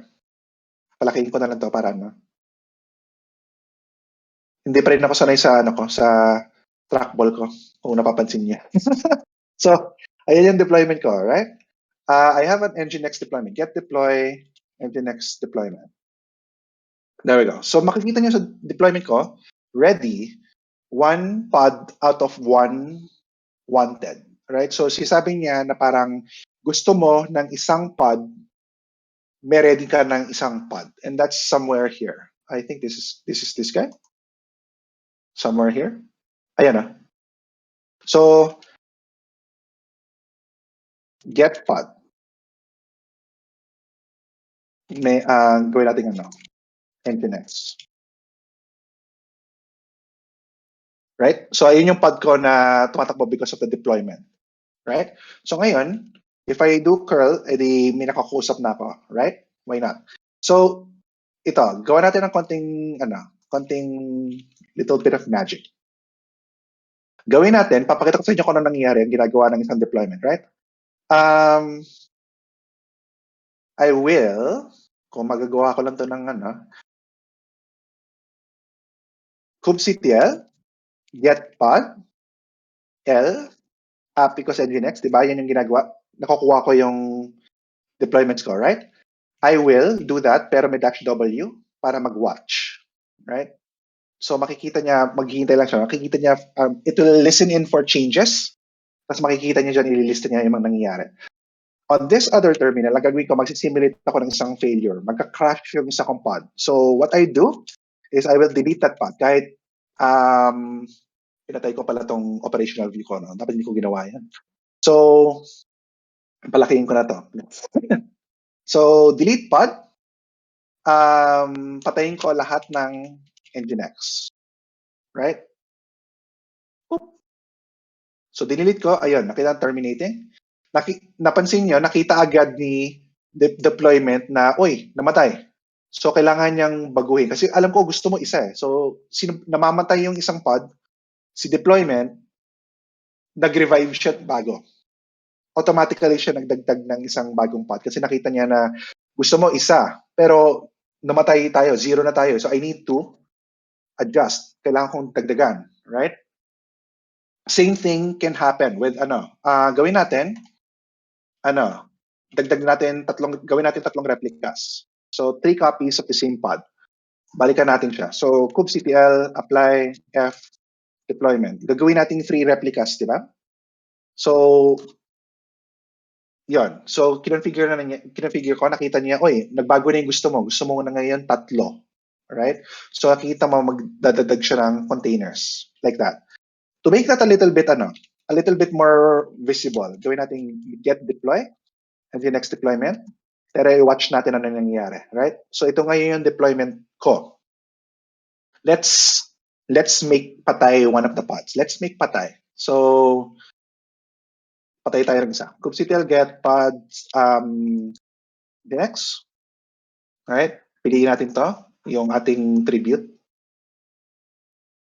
Let's kill that pod, right? Boom. Hindi ko pala dinelete, ginet ko lang. Naghihintay ako ng mangyayari. Parang nagtaka ako, parang, oh no. Ayan, delete. Ayan, yung deployment nyo automatically will make adjustments na, nagbabago yung gusto ni carding, hindi na yung tumatakbo yung gusto ni carding, so I need to make adjust. So babaguhin niya yung cluster para ibalik niya to what you want. Right? So ganun yung ginagawa ng deployment. Ngayon, if those three work together, if you can think about it, yung service kanina na ginawa natin, di ba? It's listening in on describe service, tama ba? Describe service and the next service. It's listening on any pod it's forwarding to any pod na app equals nginx, di ba? Ibig sabihin, all of these pods, pod, L, app, nginx, like that, pinapadalhan niya ng service. Right? So, anytime yung service na yun may natatanggap, ipapadala niya to that pod. And this is really the magic part of Kubernetes. Kasi anytime na may nangyayari sa containers nyo, even if they die very, very quickly, di ba napakita ko sa inyo kanina, yung containers, ang bilis mag-boot up, right? So even if we keep on, sabihin natin, every 2 seconds, kubectl delete pod l app because nginx. Did I do that right? No, I guess not. While sleep do kubectl delete pod l app because nginx. Every 2 seconds, magpapatay tayo. That didn't work. Oh, there we go. Ayan. Kahit every 2 seconds, nagdi-delete tayo, may nagka-crash, yung Kubernetes natin will keep on recovering. Even if, generally kahit ano mangyari. So even if we keep on blah, blah, blah, blah, blah, doing that, it'll just keep on recovering itself. Even without intervention, human intervention. So that's really what a deployment is for. Just to make sure na may tumatakbo kang pod sa loob. Okay. Ang haba na pala ng channel. Teka lang binabalikan ko yung questions.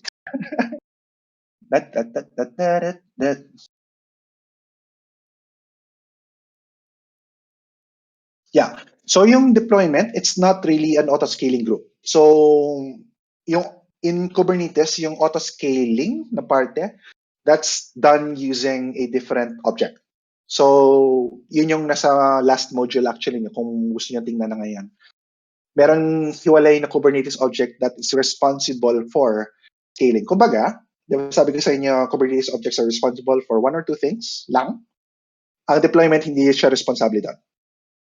Ang deployment is only responsible for making sure that your pods are alive.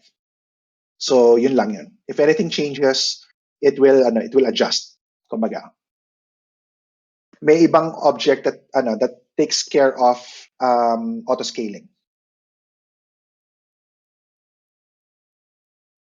Okay. So, in deployment, should look like this. In deployment YAML. Tama si Pete, merong health check yung pods mismo. You can specify a health check sa pods mo mismo. Dito sa pod template, you can specify a health check. Actually, may dalawa. You can specify what we call a readiness check and a live check. Kumbaga, ang pinakaiba nila is ang live is used liveness. Sulat ko dito. Liveness check. Tsaka readiness check. Right? Ang liveness check, a deployment uses that to determine kung yung pod is alive. Like, tumatakbo ba sa loob yung gusto mong tumakbo? Kasi a container can be running, pero baka naka-error naman siya. So, it doesn't make sense, di ba? Tumatakbo yung pod mo, pero naka-error siya, hindi siya tumatanggap na kahit ano. So, it's not alive, quote-unquote, right? It's not running the right way. Yung readiness check is used by a service naman. So, ang service, tinitingnan niya yung readiness, kung ready ba ang pod to receive network requests. So, dalawang hiwalay na check yan. If a pod fails its liveness check, the deployment considers that a failure. So, papalitan niya automatically. Papatayin niya yung pod, gagawa siya ng bago.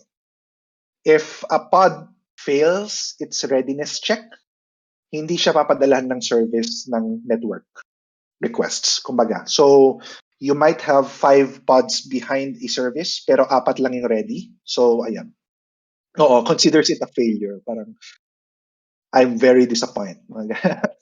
So, ayun. So, a deployment uses liveness, a service uses readiness. You can use that.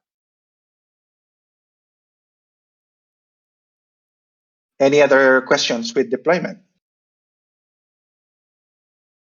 So, really, when you're working with Kubernetes, yung tatlong yon are the really big objects that you will find yourself working with all the time.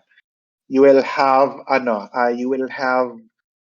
pods that are generally managed by deployment most of the time, and then you'll have services that forward network requests to corresponding and said pods, right? Yes, merong built-in readiness and liveness check si Kubernetes. So you specify a readiness check and a liveness check on your pod template. So let me look for that. Lang, ha?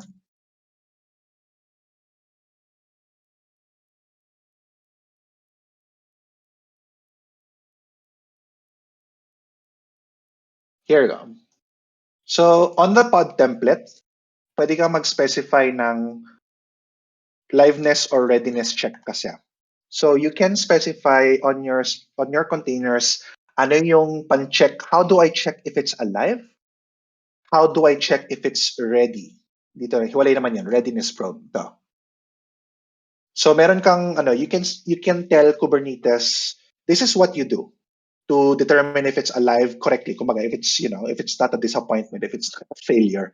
And you can tell this is how you ask if it's also ready to receive requests. So we call that a liveness check, readiness check.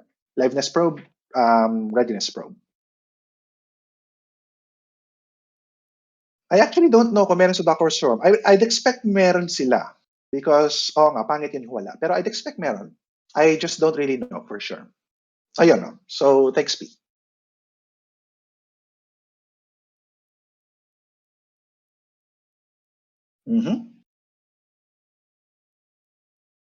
Just going through your questions. Paano pag environment variables sa deployment template? You can specify, I think you should be able to do environment variables sa deployment template. Let me check, ha?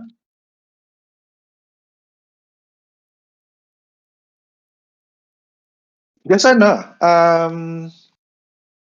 just keep in mind that environment variables, especially with manifest files, they're not really the best choice for they're not really the best choice for putting in secrets.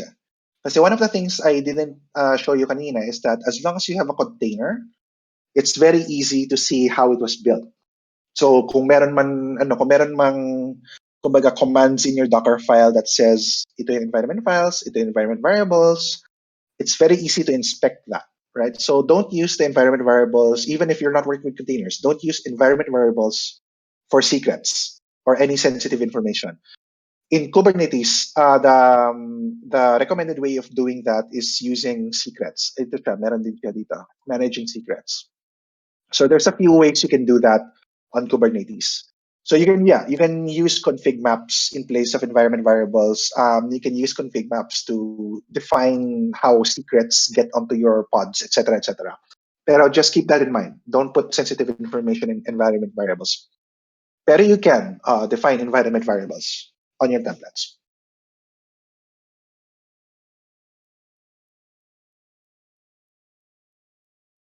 Particularly because they're very easy to inspect. So environment variables, number one, secrets, and this is something you really need to remember. When you say sensitive information, you're not just protecting sensitive information from malicious actors, right? You're also protecting sensitive information from people that don't need to know about that information. And that may include your colleagues. That may include employees of your engineering team. That may include people in your own development teams, right? If they don't need to know a secret or sensitive information, they shouldn't be able to get to it, right? Environment variables in general, in the way they are the way they are kumbaga implemented, not just in Kubernetes, not just in containers, they're very easy to get to. If, for example, if I have a container image, it's very easy for me or anyone on your team, for that matter, to see how that particular image was built, the exact commands in the Docker file that was used to build it, right? Same thing with Kubernetes. If I have say things like these, yung YAML files na ganito, and the environment variables are there, nakasulat dyan in plain text. Anybody who can get to this YAML file can read that sensitive information, right? So that can mean na kung itong YAML file na to is committed on a Git repository somewhere, even if it's on a private network, anybody who can get to that file is privy to that sensitive information, right? So as much as possible, we want to minimize that kind of surface area kasi, that kind of exposure. So Kubernetes secrets, secret vaults, key vaults, all of those things, they're designed so that you can't get to them unless you have the corresponding access. So that's really the thing you have to be wary about that. It's not just it's really not just malicious actors you want to be protected against. Ang sinasabi nga namin kadalasan is ang holy grail talaga ng CI/CD, continuous deployment, continuous delivery. No human knows yung mga no human, no tao, no person, no developer can find stuff like username and password ng database niyo. Parang mga ganang mga bagay. They should all be automated and controlled within pipelines. Mga ganang mga bagay. That's really the holy grail of it.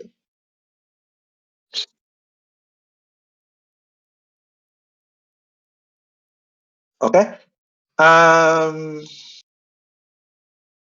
Siguro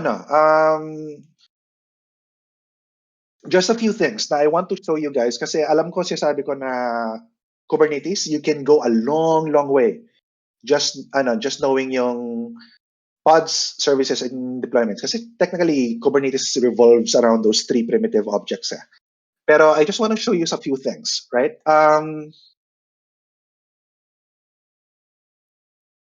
Let me fix this up. Right. Okay. Going back to pods. Pods have this concept called resources, right? So the fact of the matter is, yung Kubernetes cluster nyo, it's running on a few servers. For example, right? Your data plane, it consists of a few nodes. Those nodes will be servers, and those servers will have resources. So kumbaga, as much as I'd like to be able to run an infinite number of containers, that's simply not possible. Diba? I don't have an infinite number of resources to give to all of my containers, right? All of my nodes, all of my servers, all of my hosts will have a finite amount of resources. For the most part, the resources you'd want to be wary of really is yung CPU and yung RAM, yung memory ng host, right? All of your nodes will have a finite number of CPU cores and a finite number of RAM, right? Yung ginawa nating Kubernetes clusters, in particular, gumawa tayo ng, kasi hindi na natin in-specify, balikan ko yung cluster YAML. Di ba?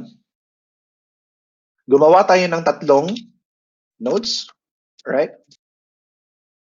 Dahil hindi natin in-specify yung node, we're actually creating M5 large dito. EC2 M5 large. And ang isang M5 large na EC2 is actually 2 CPU core, 8 GB of RAM. So I normally write that to k8s. Right? So, ibig sabihin, across my cluster, Dahil meron akong tatlong ganon, I have a total of 3 times 2C83. So, ibig sabihin, meron akong 6 CPU cores and 24 gigabytes of RAM to provision. Di ba? So far, so good? Ngayon, containers generally, pods in general, will want to, for them to run in the performance you want, most of the time, you'd want to specify gaano karaming resources ang kailangan ng isang pod. All the containers inside, contained therein. Right? So for example, let's say, itong container na to, itong Nginx na to, we need it to, say, we want to guarantee that it has one CPU core, right? We can say na it requests CPU na one core. So one core is actually, it's in Kubernetes 1000M, right? So pwede mong sabihin na ganyan. And what that does is, ang ginagawa nito is that when Kubernetes determines which node, kumaga, this pod will run, isa sa mga hinahanap niyang, I guess, anong tawag dito, criteria, is that dapat yung pagtatakbuhan ng pod na yun has at least 1,000, one core free, di ba? Kasi ang gagawin ni Kubernetes is that kung papatakbuhin ko tong pod na yun on a node, it will reserve that core for that pod lang. Wala nang iba makakagamit. Right? So far, so good. So now, let's try that. Replicas, ganito. Let me try to get out of this. kubectl apply, deployment. Oops, no.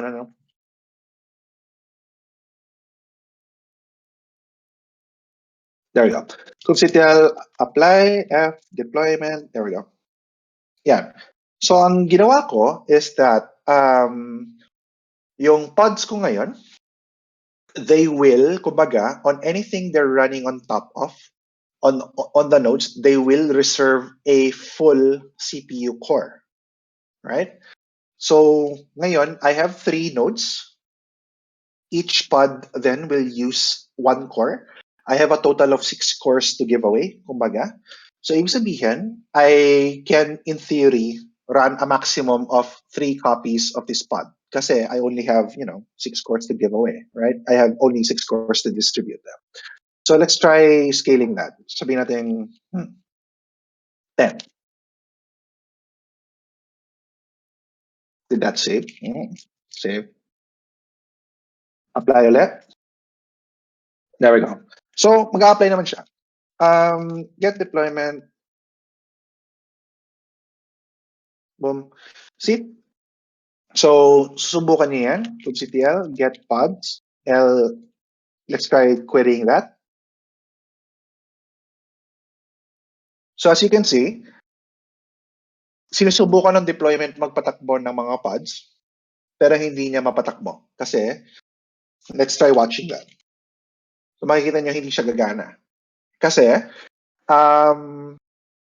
hindi siya kasi wala na siyang resources. Naghahanap siya ng node with 1 CPU core free para magpatakbo ng kada pod, and it can't find any other node na pwede niya patakbuhin. So, ang tawag natin dito is that it's failing to schedule kasi wala na siya mahanap na pagtatakbuhan eh.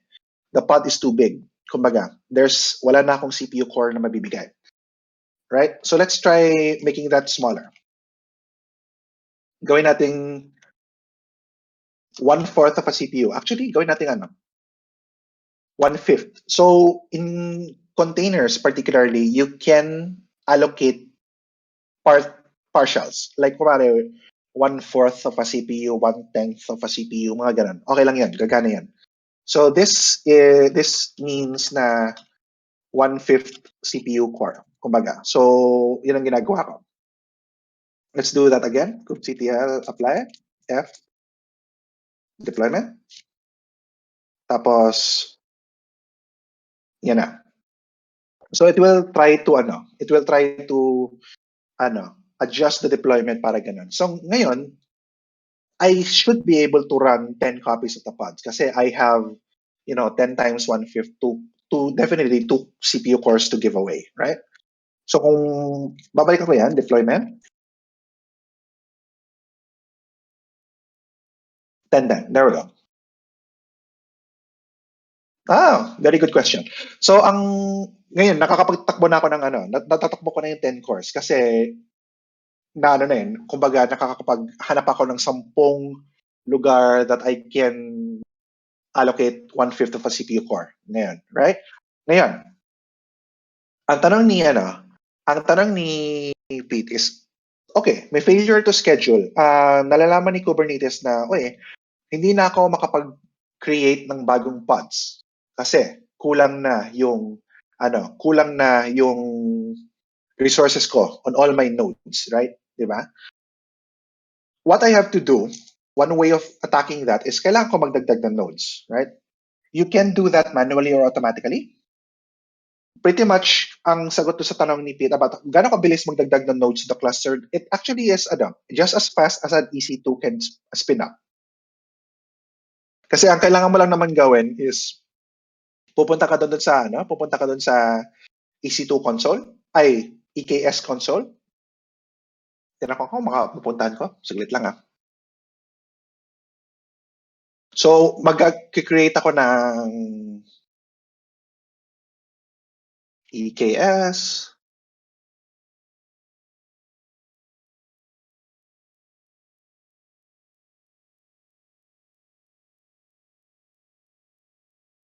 Again. So, kumbaga, kung sabi ko itong EKS cluster ko na to, if I want to add nodes here, I just have to create the EC2, tapos add ko lang doon sa aking EKS cluster. And I can actually do that using EKS CTL yung kanina. So, pwede kong balikan yung cluster YAML ko and change this to say, sabihin kong 4, tapos EKS CTL blank, update cluster, parang ganun. Tapos it will do that for me. So, how fast that happens? Pretty much just as fast as an EC2 can spin up.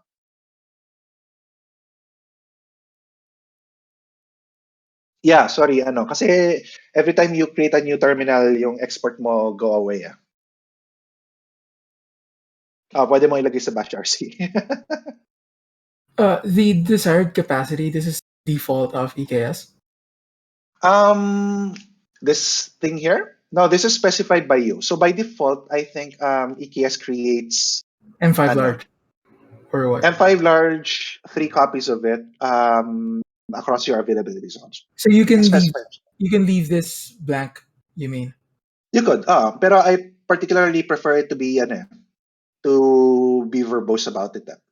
So how can I do it if I want, for example, free micros or something smaller? I think instance type. I see. Mm-hmm. So just to yung ginagamit nating tool for the infrastructure is called EKS CTL. So that's this guy. Right? So anytime you need to talk to your Kubernetes, that's normally kubectl. Anytime you need to talk to the infrastructure running your Kubernetes, generally that's EKS CTL naman. So one talks to a different domain. So if you're working EKS Kubernetes, that's Kubernetes CTL. Ayun pala, sorry, I stand corrected. 2 M5 large should default.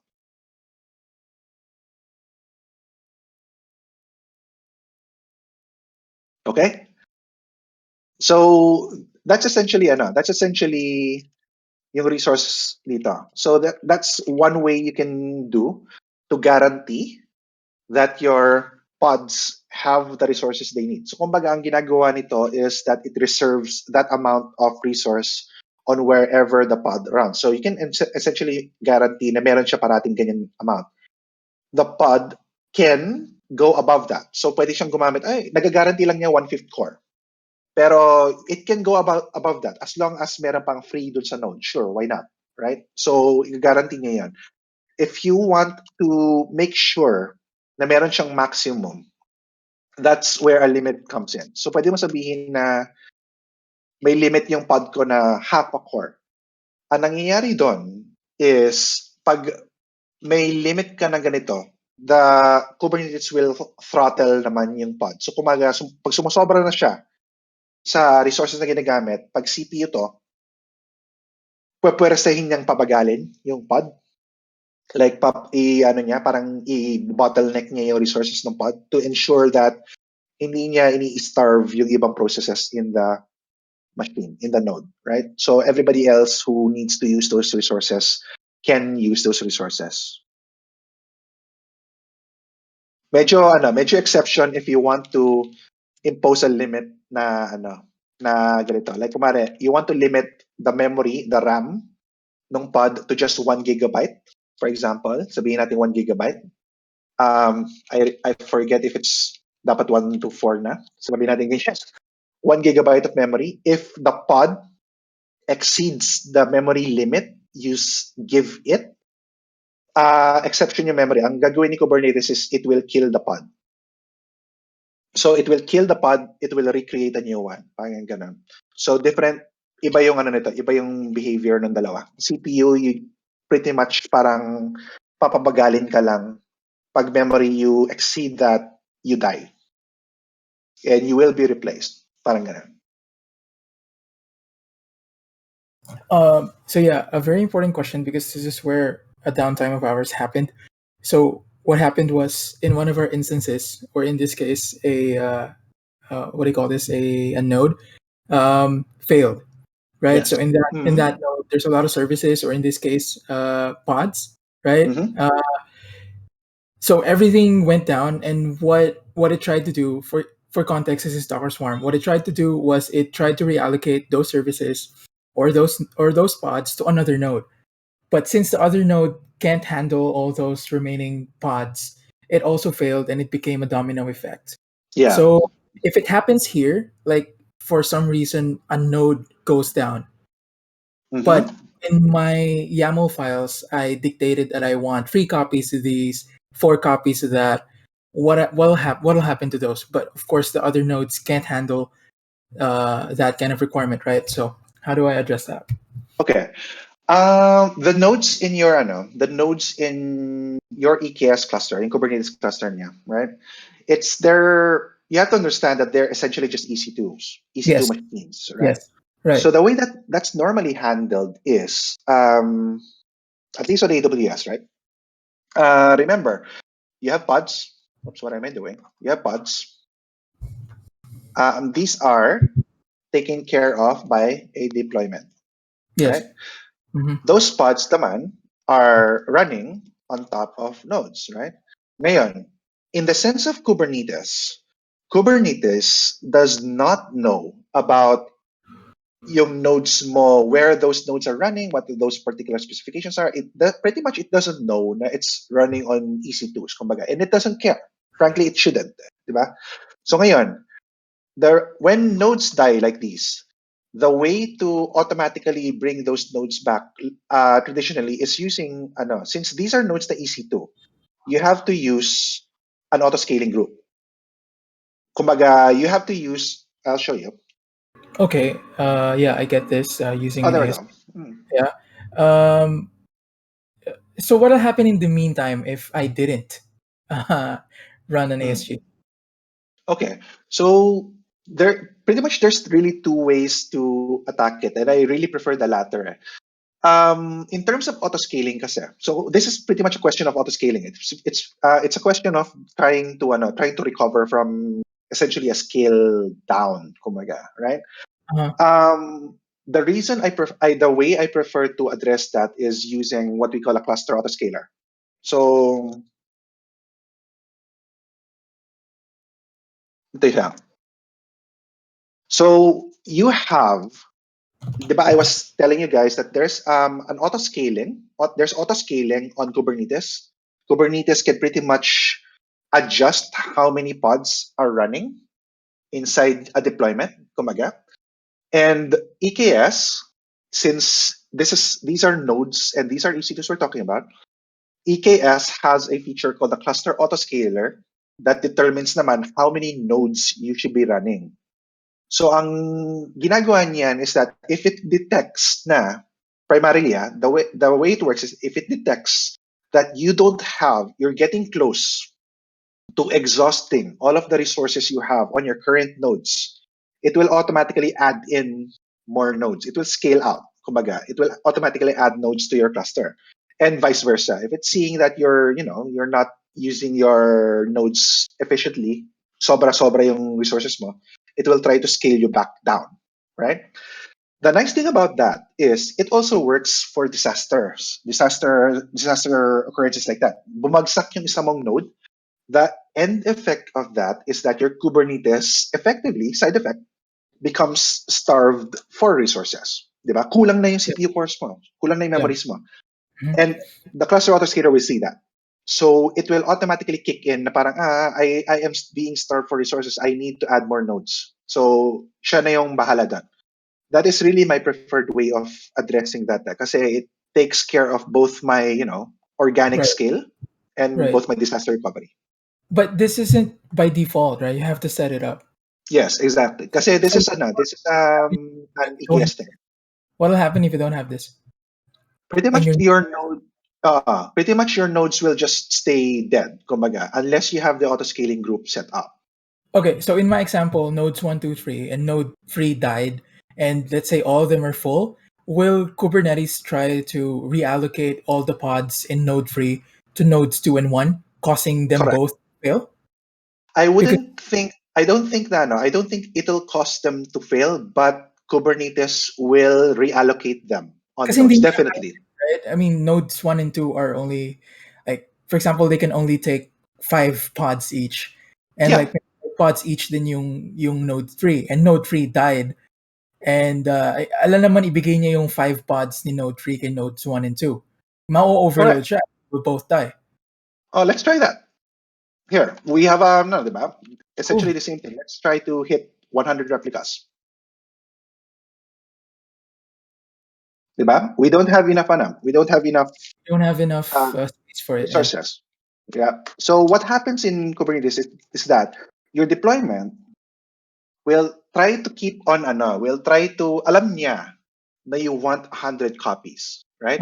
Yes. It will do everything it can to run those 100 copies. Pero if it doesn't have enough resources, it doesn't have enough resources. So kung makikita mo, let's get those pods, right? You will actually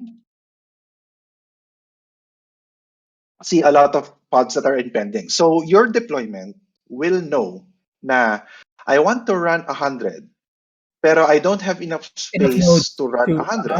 got it. Hmm. Okay. So it's not gonna force it. Yeah. Then ito pa lang which makes it like a no-brainer over Docker Swarm. Thanks. Yeah, pretty much. No problem. So let's just rein that back in. There we go. So that's really what it is. Pete, ano yung tanong mo? Okay. Send ko sa iyo mamaya yung link. I'll put it on this channel na lang mamaya. Cool? All right. I don't think we have enough time para i-show na yung auto-scaling, pero you should be able to try that naman after this if you'd like it. So yung auto-scaling is just on the module 11, if you'd like. Ang ginagawa lang yan is it will, yung exercise dyan sa module 11, it will start up a deployment with some pods, tapos you will create synthetic load to run that over. Tapos makikita niyang tumataas. If you want to fancy yourself, give that a shot. Okay. Pretty much we're getting close to 5 p.m. na. Does anyone have any questions before we close out water cooler?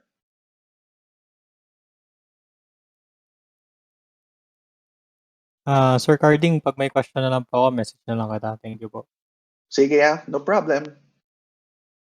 Okay. So where do you go from here? Yung pinakita ko sa inyo is pretty much really just the fundamentals of Kubernetes. You can, like I said, you can go a long way. Doon lang sa knowing about pods, deployment, services, nodes, your different planes, etc., etc. We even saw a bit of namespaces kanina. You can really go a long way just knowing those three. Kasi doon nga umiikot lahat eh. Where do you want, if you want to know more? Sabi nga ni Pete, ginagawa niya yung Kubernetes the hard way. This is a very, very, very insightful, parang series of workshops. It teaches you how to build a Kubernetes cluster from scratch. So in the process, naiintindihan mo talaga what it takes to maintain, to build, to make sure that everything works as you'd expect, right? So if you'd like, you can give that a shot. We do have an EKS workshop then. This is primarily for EKS na sa AWS. So you can also give that a shot. Ang pinaka I guess, how do you say this, complain ko about the EKS workshop is that it will discuss pretty much everything you will want to know about Kubernetes and EKS and managing it, di ba? And it does so na may beginner, intermediate, advanced categorization. Pero it doesn't do very, very well in the explaining part of things. Like parang marami siyang mga bagay that just copy this command, see what it does, etc. And alam yun, from time to time nagkukulang ako sa explanation niya. Pero that being said, it's still a very insightful resource to see what you can do and how you can probably do that, etc. With doing Kubernetes on EKS. Lastly, we do have, if you're not familiar yet, we do have a URL for AWS training. This is also the portal for certification. If you want to take AWS certifications in the future, maybe someday. There's a bunch of There's a bunch of at your own pace workshops, laboratories, lessons, tutorials. You might want to go over there just in case. Lahat naman yan free except for the classroom classes. Yung mga ganito. Yung mga digital training, those are free. So you can always go to this site and get more lessons, more tutorials just in case. And if you have more questions din naman, nasa Discord lang naman kami, Tambayan. Just throw your questions there. I'm sure somebody will answer if somebody knows the answer. Don't worry about it. Don't be shy. Okay? You know. All right. Wala ka nang idadagdag pa, Carding? Are you good? Yeah, I'm good. Mamaya, kita-kita sa Astroneer and sa Dota. All right. Sige. So thank you, everyone. That formally marks the end of the first water cooler session for the year. So thank you, Carding, for that really, really good workshop. Hopefully for the people who are first timers sa k8s, this can help you decide whether it's worth investing your time in studying it, and it could potentially be a way for you to level up your career. All right. So ayun, thank you for attending. If you have questions about the workshop, you can ask them here in Water Cooler, in Coding Chatter, and as much as possible, please do not directly message Carding unless you have permission. Let us respect their privacy on their Discord na. So, yeah, feel free to ask them here in the Discord na lang para Also okay helps lang. Also helps if you make your question public para marami rin natututo. So try to do that. Yes, yun rin. That's also a good resource for everyone in the community. Sige. Alright. Thank you, everyone. Saktong 4 hours workshop. Alright. Thank you, guys.